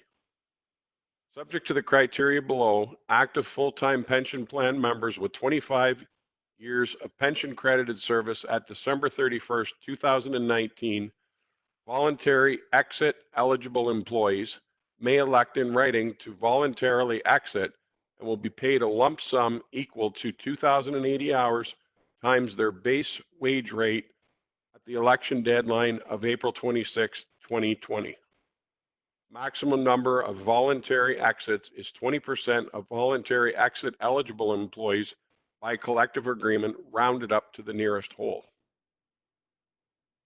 Active means accruing credited pension service as of July 1st, 2020. Average earnings are based on the average of the best 3 consecutive years' earnings as shown on December 31st, 2019 pension statements. If the plan member has less than 3 years in the plan, the average earnings are the employee's average earnings while in the plan. For part-time employees, average earnings are grossed up to the full-time equivalent in accordance with the Brinks DB plan rules. Age is the employee's age as of July 1st, 2020. Service is credited service in the pension plan as of December 31st, 2019. Available voluntary exits are offered by seniority as determined by date of commencement of full-time employment. Voluntary exit effective dates shall have a target date of May 16th, 2020 and are subject to operational continuity as determined by the employer, and in any event will occur no later than December 31st, 2020. Employees voluntarily exiting are not eligible for rehire, and backfills will be hired on an as-need basis. The lump sums paid for voluntary exits are inclusive of any and all claims for severance and notice in accordance with the Canadian Labour Code. The relevant collective agreement articles are to be amended to give effect to the changes herein.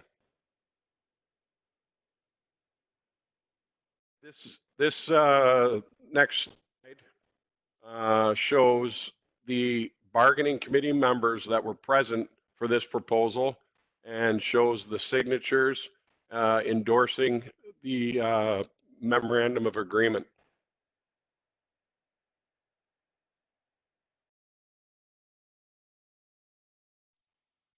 Okay, thanks, Scott. So what happens in next steps? So we presented the proposal for ratification. So the next process is how do we accomplish the voting process? So we have built in a gap of 10 days for you, the members, to have an opportunity to digest this, go speak to whoever you want to speak to in terms of maybe some professional consultation and or discuss it with your coworkers. Because I understand that it's a comprehensive proposal and there are a lot of details and a lot of information to kind of absorb. In our traditional method, it would be presented to you and vote on the same day. But given today's climate, we couldn't do it traditionally, hence why we got creative and decided to do it this way. Plus, we were able to build in a component of a little bit of time for you to digest this. So we're talking about having voting commence April 13th, which is Monday following the Easter weekend. There'll be 4 days of voting. And the voting would take place in the branch and be done by election committee, all the while by maintaining physical distancing. And there'll be some strict guidelines set up on how this can be done. And the reason it's done over multiple days is so we don't have people standing in line.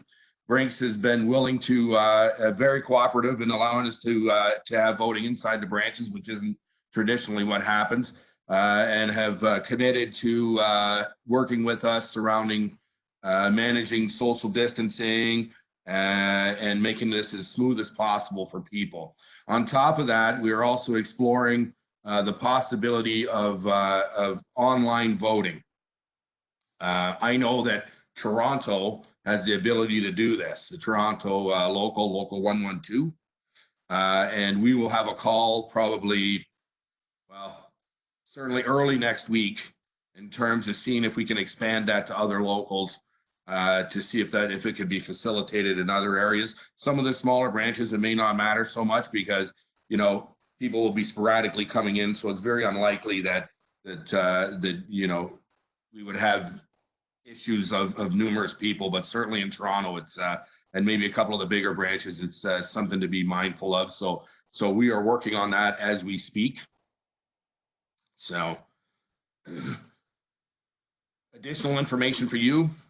The webinar is recorded and it will be available for people to view.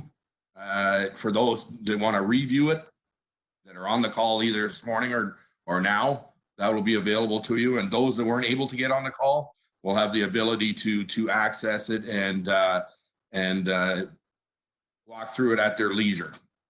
Also, for additional questions going forward, we provided a website, which is brinks@dbplus.ca, where questions can be asked directly to that website, and that website will be monitored by CAAT. It's not Brinks monitoring or Unifor per se. It is actually CAAT that is monitoring this and will be able to answer your questions, or if not, they will direct it to the appropriate party for a response. Also, you have your bargaining committees in the workplace. You can approach them, ask them questions. They've seen this process. They signed the document, as you can see. and they'll either be able to answer your question, or they'll certainly advance it to the local and or the appropriate national staff rep to answer your questions, as quickly as we possibly can. As was mentioned by John, there's going to be personalized lump sum payments or statements, that will be distributed next week, and that'll be to every individual. So that really draws this to a conclusion. I've got a couple of final comments I want to make, and then we'll certainly open it to questions. I know some people have already chatted in some questions, and we will get to those and answer them. So, here's the thing of it. The employer has said that in the economic climate today, the cost of the current pension plan isn't sustainable. And the words they used with us when we met, and we met with the bargaining committees, is, and for them, making some amendments to this pension plan to try and resurrect this business and get it on the right economic path, it's a hill to die on for them. And that's a pretty strong message. So why would Brinks want to help you get into a superior pension plan? And make no mistake, this is a superior pension plan to what you have for various reasons, as you've heard. There's indexing, there's annual industrial indexing pre-retirement, and there's post-retirement indexing. There's a survivor benefit that your current plan doesn't offer. Your current plan's capped out at 25 years. That's the most you can accrue. There is no cap in CAAT. Part-timers are able to get into this plan without any criteria if they so wish. And those that are capped out will be able to increase their pensionable earnings by going into this plan. So again, I was going to say, what does Brinks really get out of this? Well, they get out of it the following. It's really simple. They currently, under the current plan, have to pay solvency payments every year to the tune of millions of dollars into the current DB pension plan, because that's what the FSRA rules are surrounding the plan, the way it's set up. Entering the CAAT pension plan, there is no requirement to make solvency funding payments because of the structure of the plan. Therefore, Brinks will have millions of dollars available to them annually to reinvest in the business that John spoke about, the need to do so, because declining revenues, there has to be some changes in this business model, and it's going to require capital investment to make some changes. And capital investment is money. So they will have that money at their disposal to try and improve this business and get it back on the right path where it's a profitable business. And then you as members will be able to capture some of that profitability. We want companies to be profitable, so then when we go to the bargaining table, we can share in that profitability. And if we go to the bargaining table when companies are not profitable, we run into trouble. So that's really where we're at. The plan itself, you heard that there is a cost to that, and the cost is 5% that you have to pay into the plan. Now, working with Brinks and the bargaining committees, we came up with some creative ways to try and mitigate that. And you heard in the company's proposal that the wage increase due in August of this year for the Ontario group is cents per hour, but equates to roughly 3%. They're added an additional 2% wage increase. So that's 3% plus 2, that's the 5%. So your current take-home pay will not be impacted. But what you contribute is that 3% wage increase in August would go to the portion of funding into the plan. And then the company's kicked in an additional 2. So there will be no impact to your current take-home pay. So with that said, the bargaining committee has unanimously recommended the adoption of this. You saw the document that Scott just walked through with the signatures on it. We had a conference call last night, again, to just circle the wagons on this presentation under today's climate. And it was unanimously recommended by the bargaining committee last night on the conference call to go ahead with this presentation so that we get the information in your hands so you can make an educated decision about your livelihood and your compensation package. So again, it's unanimously recommended, and we'll start answering questions. Thank you very much for your time. So Tim, thank you. This is Jessica, and we have had several questions shared with us through the chat function as we've been going through the webinar, several of which were actually answered on the various slides, but I have 4 or 5 here that I will read out, and then we will open the chat line. So the first one actually, Tim, is for you. And the question is, will the layoffs affect any of what we've talked about today? So in order to answer that, and we've contemplated this, and I actually have a letter from the employer surrounding what happens if you're on layoff when the lump sums would be triggered. And what the letter says is that all employees will be considered active for the purposes of lump sums. So you'll have a choice if you're on layoff. You'll have a choice to accept the lump sum and take it in June, when it's June the 11th, I believe. Now, bear in mind that if you go ahead and do that, or if you roll it into an RSP, that EI will probably declare that as earnings and it'll delay your EI benefit for a period of time.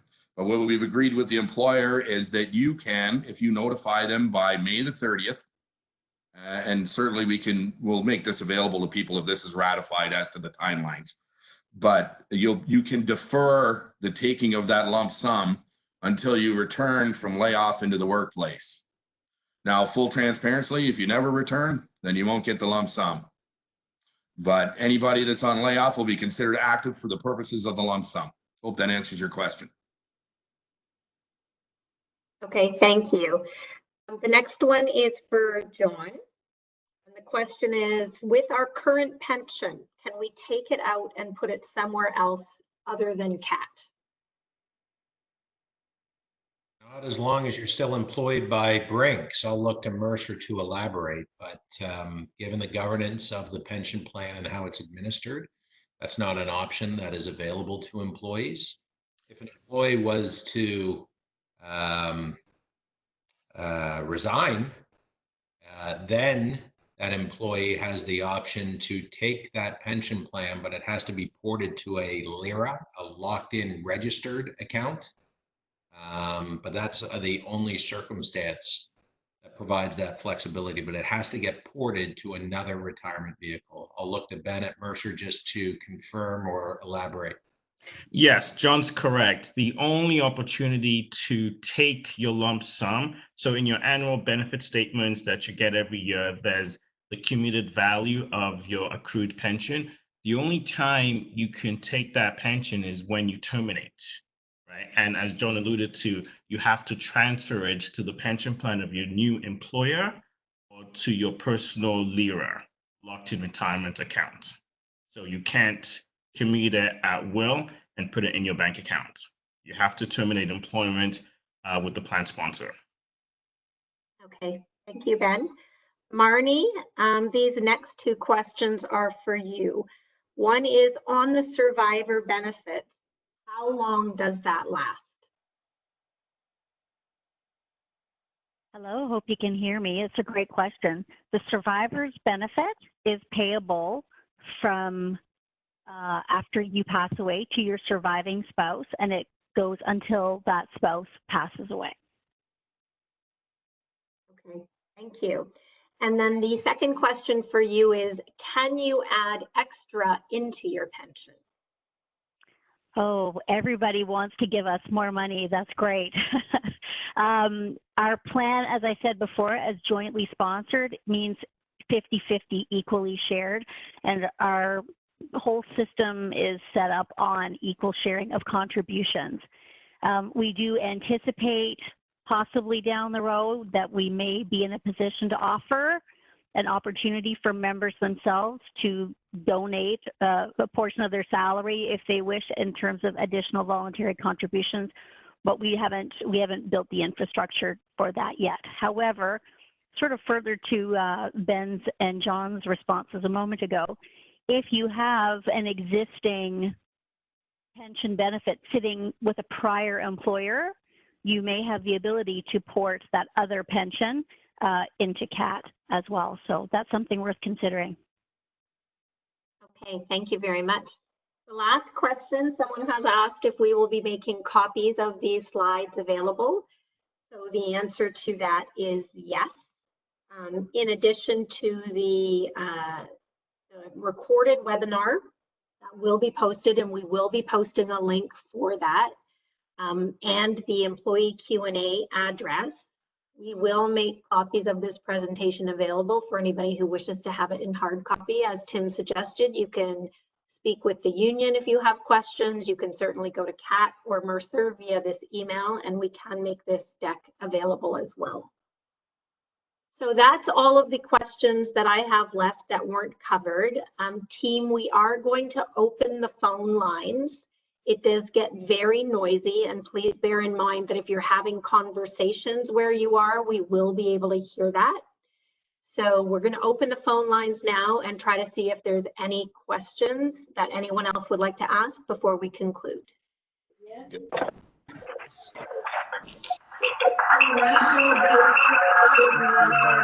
Questions. Okay. There will be a early watch that. That is pumps and payments will be distributed the week of April. Lines open. Somewhere in the week we'll be getting it in the mail. Organized. Person can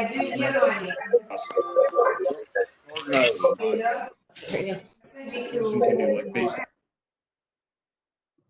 So go ahead. No, I was going to say we're going to close the phone lines, but I think a few may be open. Are there any questions out there that someone would like to ask? Alan, I see you perhaps.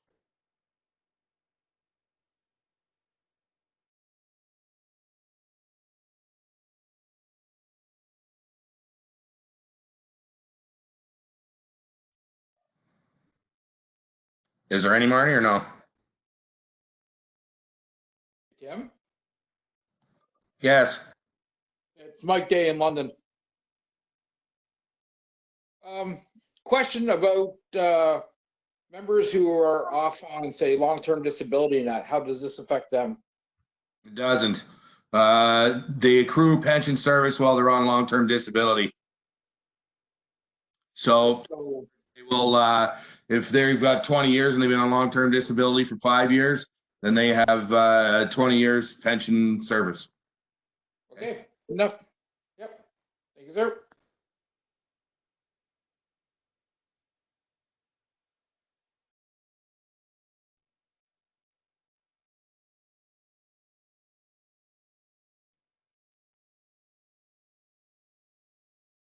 We have anybody else out there who want to ask a question?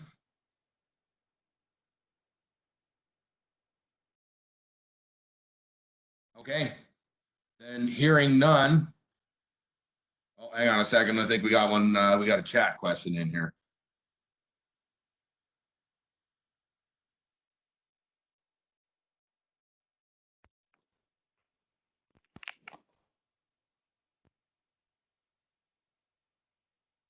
So the question is, what if somebody was off on compassionate leave last year?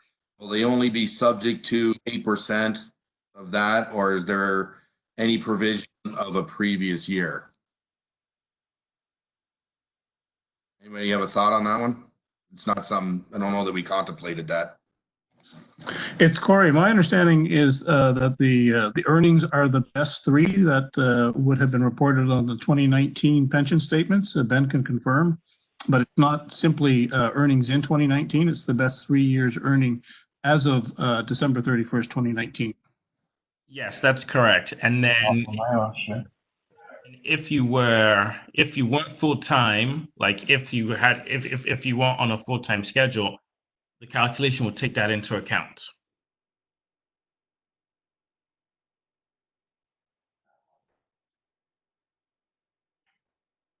See 3 questions, if I can, Tim, here online from it's Matthew Spires. What is the solvency rate? Is there bridging with the pension plan? And if so, how does it work? And is there an 85 factor? So I'll look to Mercer to elaborate on these answers, Ben, but I believe our solvency rate right now under the current plan is around in the mid 80s. It's going down as the markets are going down. So that is a concern.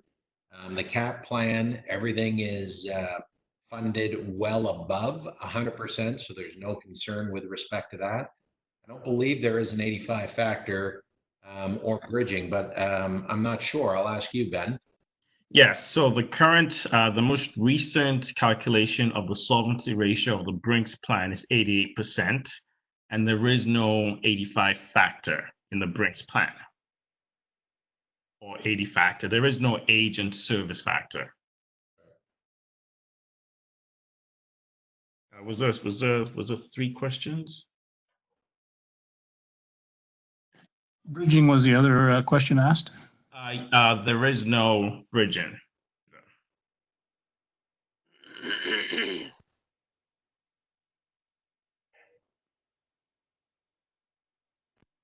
Question online there I see. Can a member choose to invest their Brinks plan money and keep their CAAT plan going till retirement? You won't have access. You won't have access to commute your Brinks pension unless you terminate from Brinks. If the merger is approved, you'll still have your pension in the Brinks plan, remaining in the Brinks plan, and you'll be earning additional benefits in the CAAT plan, and you won't have access to either until you retire or terminate from Brinks. And if you retire before if you terminate before being retirement eligible, you have the option to take a lump sum out, to take the lump sum with you, but it has to be transferred to a locked-in retirement account.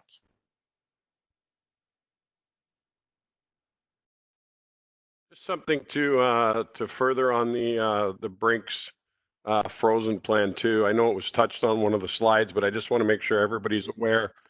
So the current Brinks plan is based on your best 3 years earnings.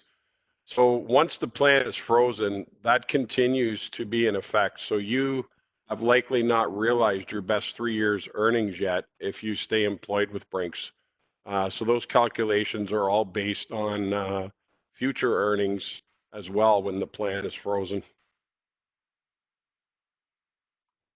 I also see there is a question, does Brinks contribute monthly or yearly, and does Brinks contribute for life, or when the individual retires, does Brinks stop? It's a matching plan, so Brinks matches the employee contribution. So when the employee stops, that's when Brinks stops. And the employee makes a contribution, Brinks makes a contribution.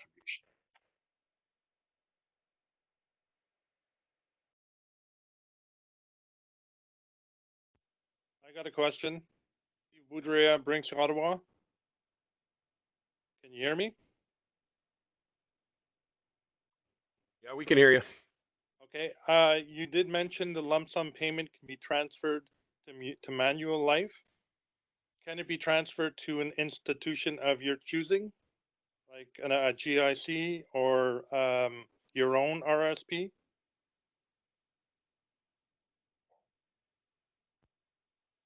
Do you want me to try that? Yeah. So, Go ahead, Ben. So the mechanics of it, to get the tax deferred transfer, I believe it has to be direct to Manulife. But if you wanted to direct it to somewhere else, you could take it in cash and make that contribution, but when you take it in cash, it will be subject to the tax, subject to withholding tax. Make the contribution, you'd have to make more, and the following year you get the tax back. So that's one way to not transfer it to Manulife, but to put it to your own personal RSP.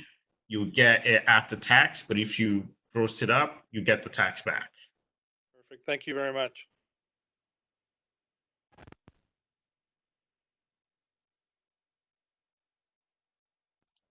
So I see another question here, and I'll direct this one to Marnie, I think.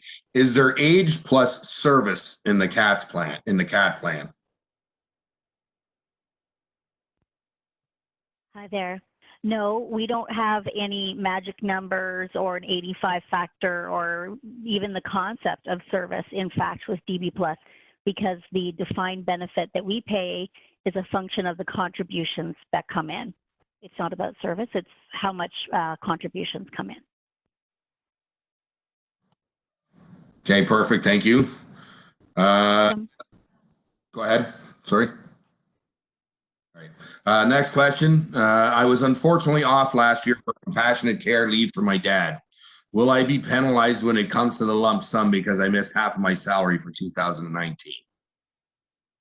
No, as we said earlier, it's a final average. It's a final average calculation, and if you went on a full-time basis, if your service for the year wasn't on a full-time basis, there's actually the calculation. Your earnings actually annualized to as assuming you're on a full-time basis, right? So it takes that into account. So no, you won't be penalized. Next question. How much does the company pay towards our pension at the moment? We had this question earlier today, and I'm going to pass this one back to Ben. And what percentage of our gross income? So, well, that's not for a defined benefit plan. That's not something we actually calculate. What we calculate is for the plan as a whole, what is the cost of the benefits being earned by active members? And that contribution needs to be put in. So we don't do it on an individual basis, on an aggregate basis. Someone who's 60 is accruing a certain benefit, and someone who's 30 is accruing something else. We don't do it individually, it's on aggregate. And then, so that's the cost of benefits being earned by active members. In addition to that, we look at the funded position of the plan. Does the plan have a deficit? If the plan has a deficit, then the company has to put top-up contributions into it because, there's contributions for benefits being earned by active members, but if the plan is in a deficit, the company has to bring the deficit back to 100%. So there's additional contributions to bring it back to 100%. And there's rules around how those amounts are determined. So unlike a DC plan or unlike the CAAT plan, where we can say the company's contribution is 5%, there is that number doesn't really exist for a DB plan, unfortunately. okay, thanks, Ben. And this one will be for Marnie. Regarding the survivor benefit, does the benefit, hang on, all right. Is the benefit indexed for the surviving spouse? Yes, it is. The surviving pension is indexed at the same rate as a member's pension. Currently, it's 75% of the consumer price index.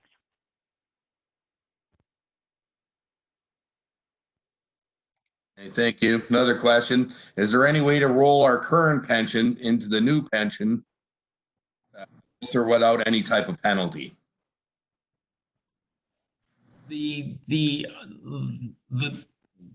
No.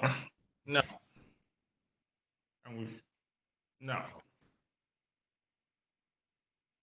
Okay, so that's the answer. Unfortunately, no, that's not available. Yes, Corey, if I can just go back to an earlier question in terms of the difference between a single employer defined benefit pension plan on funding. Obviously, for the single employer defined benefit pension plan, the plan of going concern, even a solvency basis, could be in surplus. And the issue always arises, who owns that surplus? And I would assume Brinks has in the past and would in the future claim that any surplus in the Brinks plan is the property of Brinks. If there is a surplus that builds in CAAT, it's a jointly sponsored plan, and both sides of the table would have to come to agreement on what to do with the surplus, not that one side would exclusively claim the surplus. In the CAAT model, the model of a jointly sponsored pension plan, the issue of surplus is really about how do we enhance the benefits or how do we lower the contribution rates, for instance, once we have a surplus in our plan.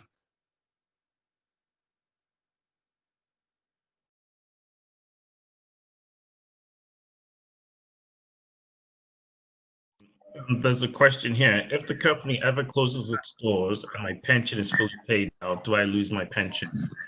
No, you don't. Okay, there's another question. Is my commuted value incurring interest? I'll take that. The commuted value is the value of your pension at a specific point in time. So on your annual benefit statement, actually the short answer is yes. Yes, it does accrue interest. In addition to accruing interest, it's accruing additional benefits. So each year that you're working, your cumulative value is growing because your cumulative value from your last statement is increasing with interest, but it's also growing by new benefits being accrued. But keep in mind, you can only get your cumulative value if you terminate employment. I think my answer to this, Ben, keep me honest, is yes, it's accruing interest. However, the current plan, the returns and the interest are not as great as what CAATs are. But the current plan also does not have indexing, which CAAT does.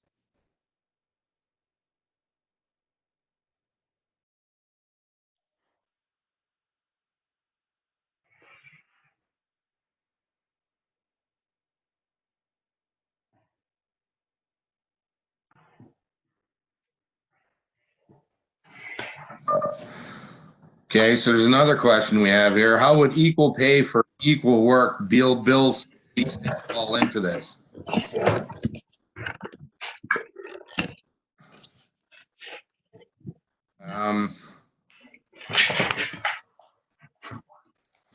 Let me take an attempt at answering that question on the principle that an hour of work by a full-time employee should accrue the same pension value as an hour of work for the part-time employee, assuming they have the same hourly rate. That would be in the nature of the CAAT plan. Has a much more permissive eligibility for part-timers. There's not the 35% of the YMPE and the two or 24 months of continuous service that are required to join the plan. So as a part-timer, you're going to be receiving equal pension for equal sooner point in time with the CAAT DB Plus than you would an existing Brinks plan.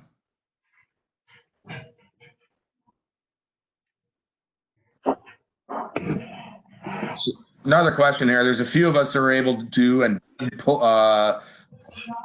Brinks pension plan when we were 52 and at 55. That's how does this fit into the presented equation?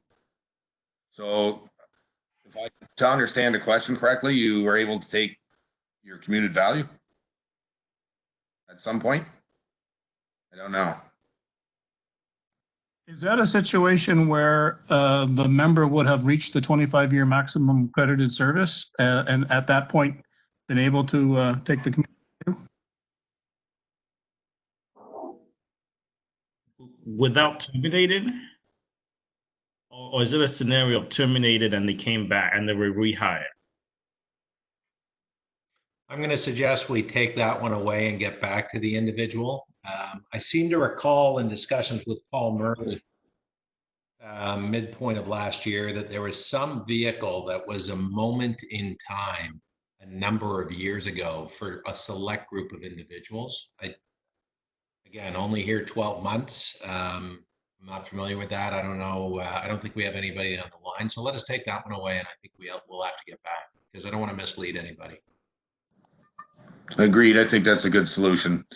We've got another question that are the employees' portion of the pension contribution tax deductible? Yes, they are. And they also reduce your RSP room though as well. But yes, they are.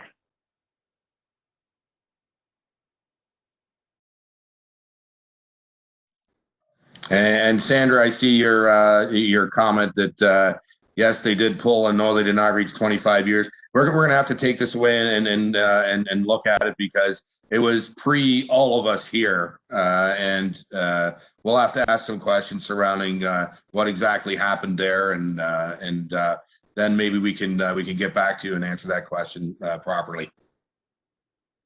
So just to sort of supplement that, these employees would be enrolled in the CAAT pension plan, though. The other part of your question, like Tim said, we're going to have to take it away, but these folks would actually go into the CAAT plan.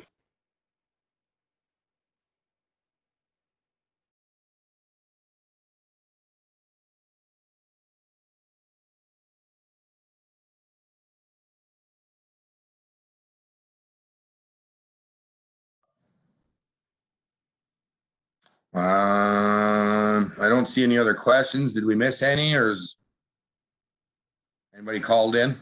Jessica? Do we want to open up the phones again, just in case there's anybody else out there that wants to ask a question?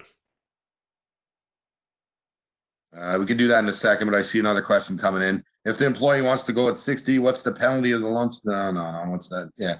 If the employee wants to go at 60, what is the penalty of the lump sum and already locked in 25 years? Not quite sure what exactly. Yeah. They're alluding to the lump sum for the proposal. There's no clawback. That's right.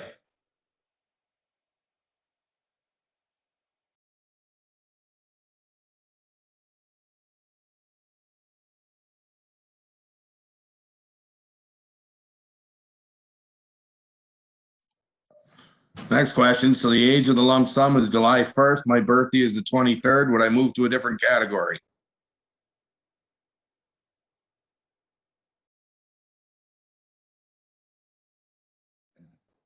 Your birthday is July. Sorry, your birthday's when? The birthday was when? My birthday is the 23rd, so I'm assuming that's June 23rd. Then it will be we'll do the exact calculation of your age at July 1st. Okay. So the answer to that question is possibly yes. They wouldn't once they do the calculation as of July 1st. Yes.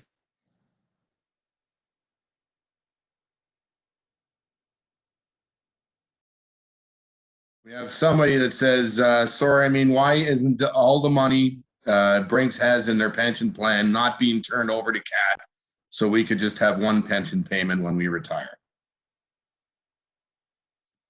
Monty, do you want me to take that? Currently, the Brinks plan is registered with the is federally regulated. So it's registered with the Office of the Superintendent of Financial Institutions. It's federally regulated. The CAAT plan is registered in Ontario. So it's two different regulators. The federal regulations right now do not permit the transfer of an Ontario plan into a federal plan. That may change in the future. Even Ontario private sector single employer pension plans being able to merge with a jointly sponsored plan like CAAT, that's only 2-3 years old. So Ontario just changed the regulations to permit this. The feds haven't changed their rules yet, but as Ontario is doing this, the feds may institute rules to permit this. There's a question here for you, John. If our members do not choose to accept this plan, what does our future look like?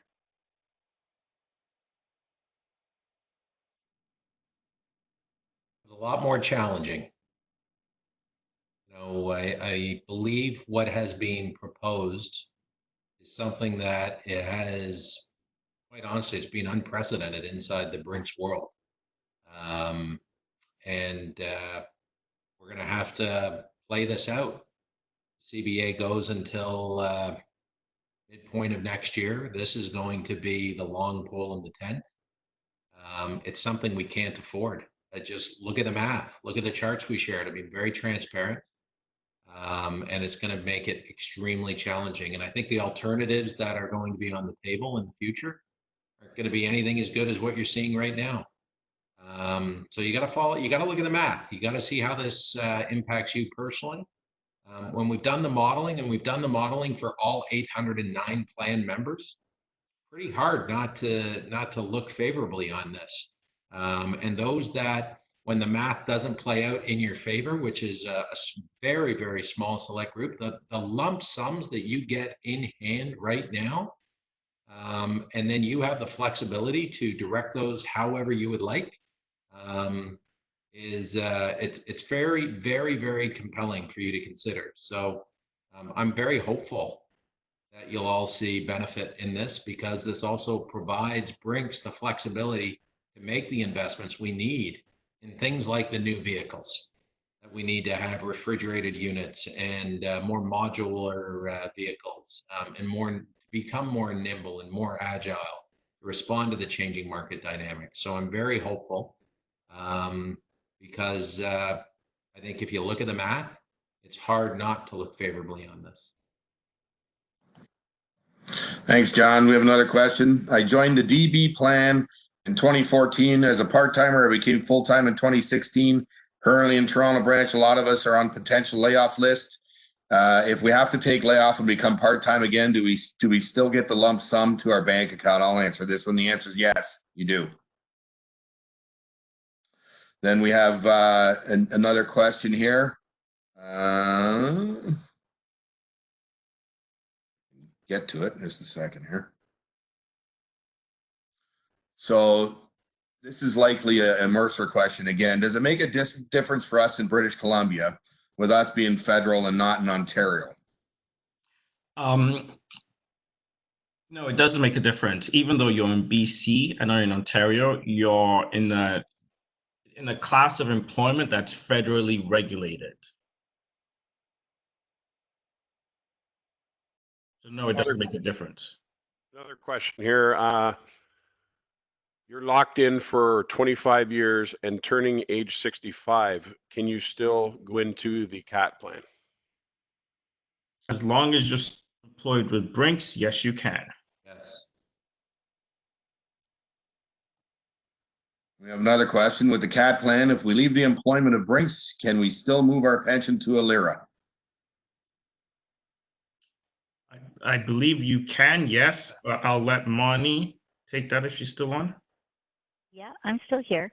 Well, it all depends on the member's age, and that's really what determines portability rights. In our plan, if you're eligible to retire, which in our case is age 50, right? You could take early retirement at age 50. If you're after the age of 50, you can't take your commuted value. You can't take your commuted value out. We had a lot of questions. We met in Toronto with the company regarding the taking of your commuted value and investing it. And I think you really have to look around at today's economic climate and think, if you had taken that money out and invested it into some type of vessel, whether it was an RSP or something of that nature, what the value would really be. So I think keeping your money safe is probably your best alternative. There seems to be an appetite for people wanting to invest their money, but I mean, the markets have gone down anywhere from 20 to 30% in the last 2 weeks, and you'd certainly be vulnerable to those reductions. It's Corey. I would just add to Scott's comments that the federal regulator OSFI, I think just today, provided further guidance, I guess, direction to the pension plan sponsors, and they basically said we're following Ontario. Ontario, as a provincial pension regulator, has a rule that if a plan has lost 100 basis points, 10% in terms of its solvency ratio, its transfer ratio, it needs approval before it can provide commuted values and or annuity purchases.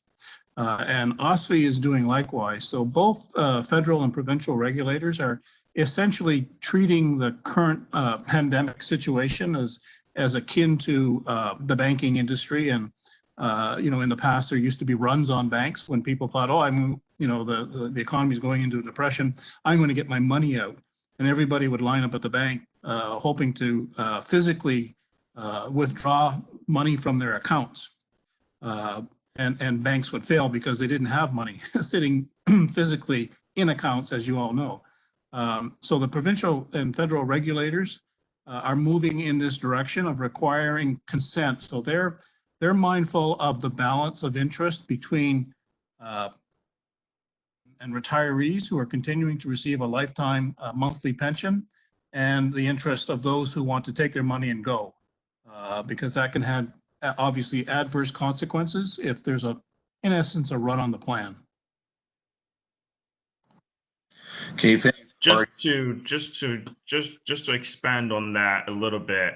So what the feds did late last week was because of, as Corey mentioned, because of the economic environment and pension assets would have been depressed, not to have, as Corey said, a run on the bank, because with pension assets depressed and there's community values or annuity purchases needed to be paid, assets need to be liquidated and not to lock in that loss. So that's why the feds did the change. Ontario has always had it in its regulation, so it's not an issue for Ontario, but it's a temporary hold. It's not a permanent, you cannot take your lump sum out if you terminate. It's just a temporary, while we're going through this market volatility, let's just calm down, hold up. Don't have to sell your assets at a fire sale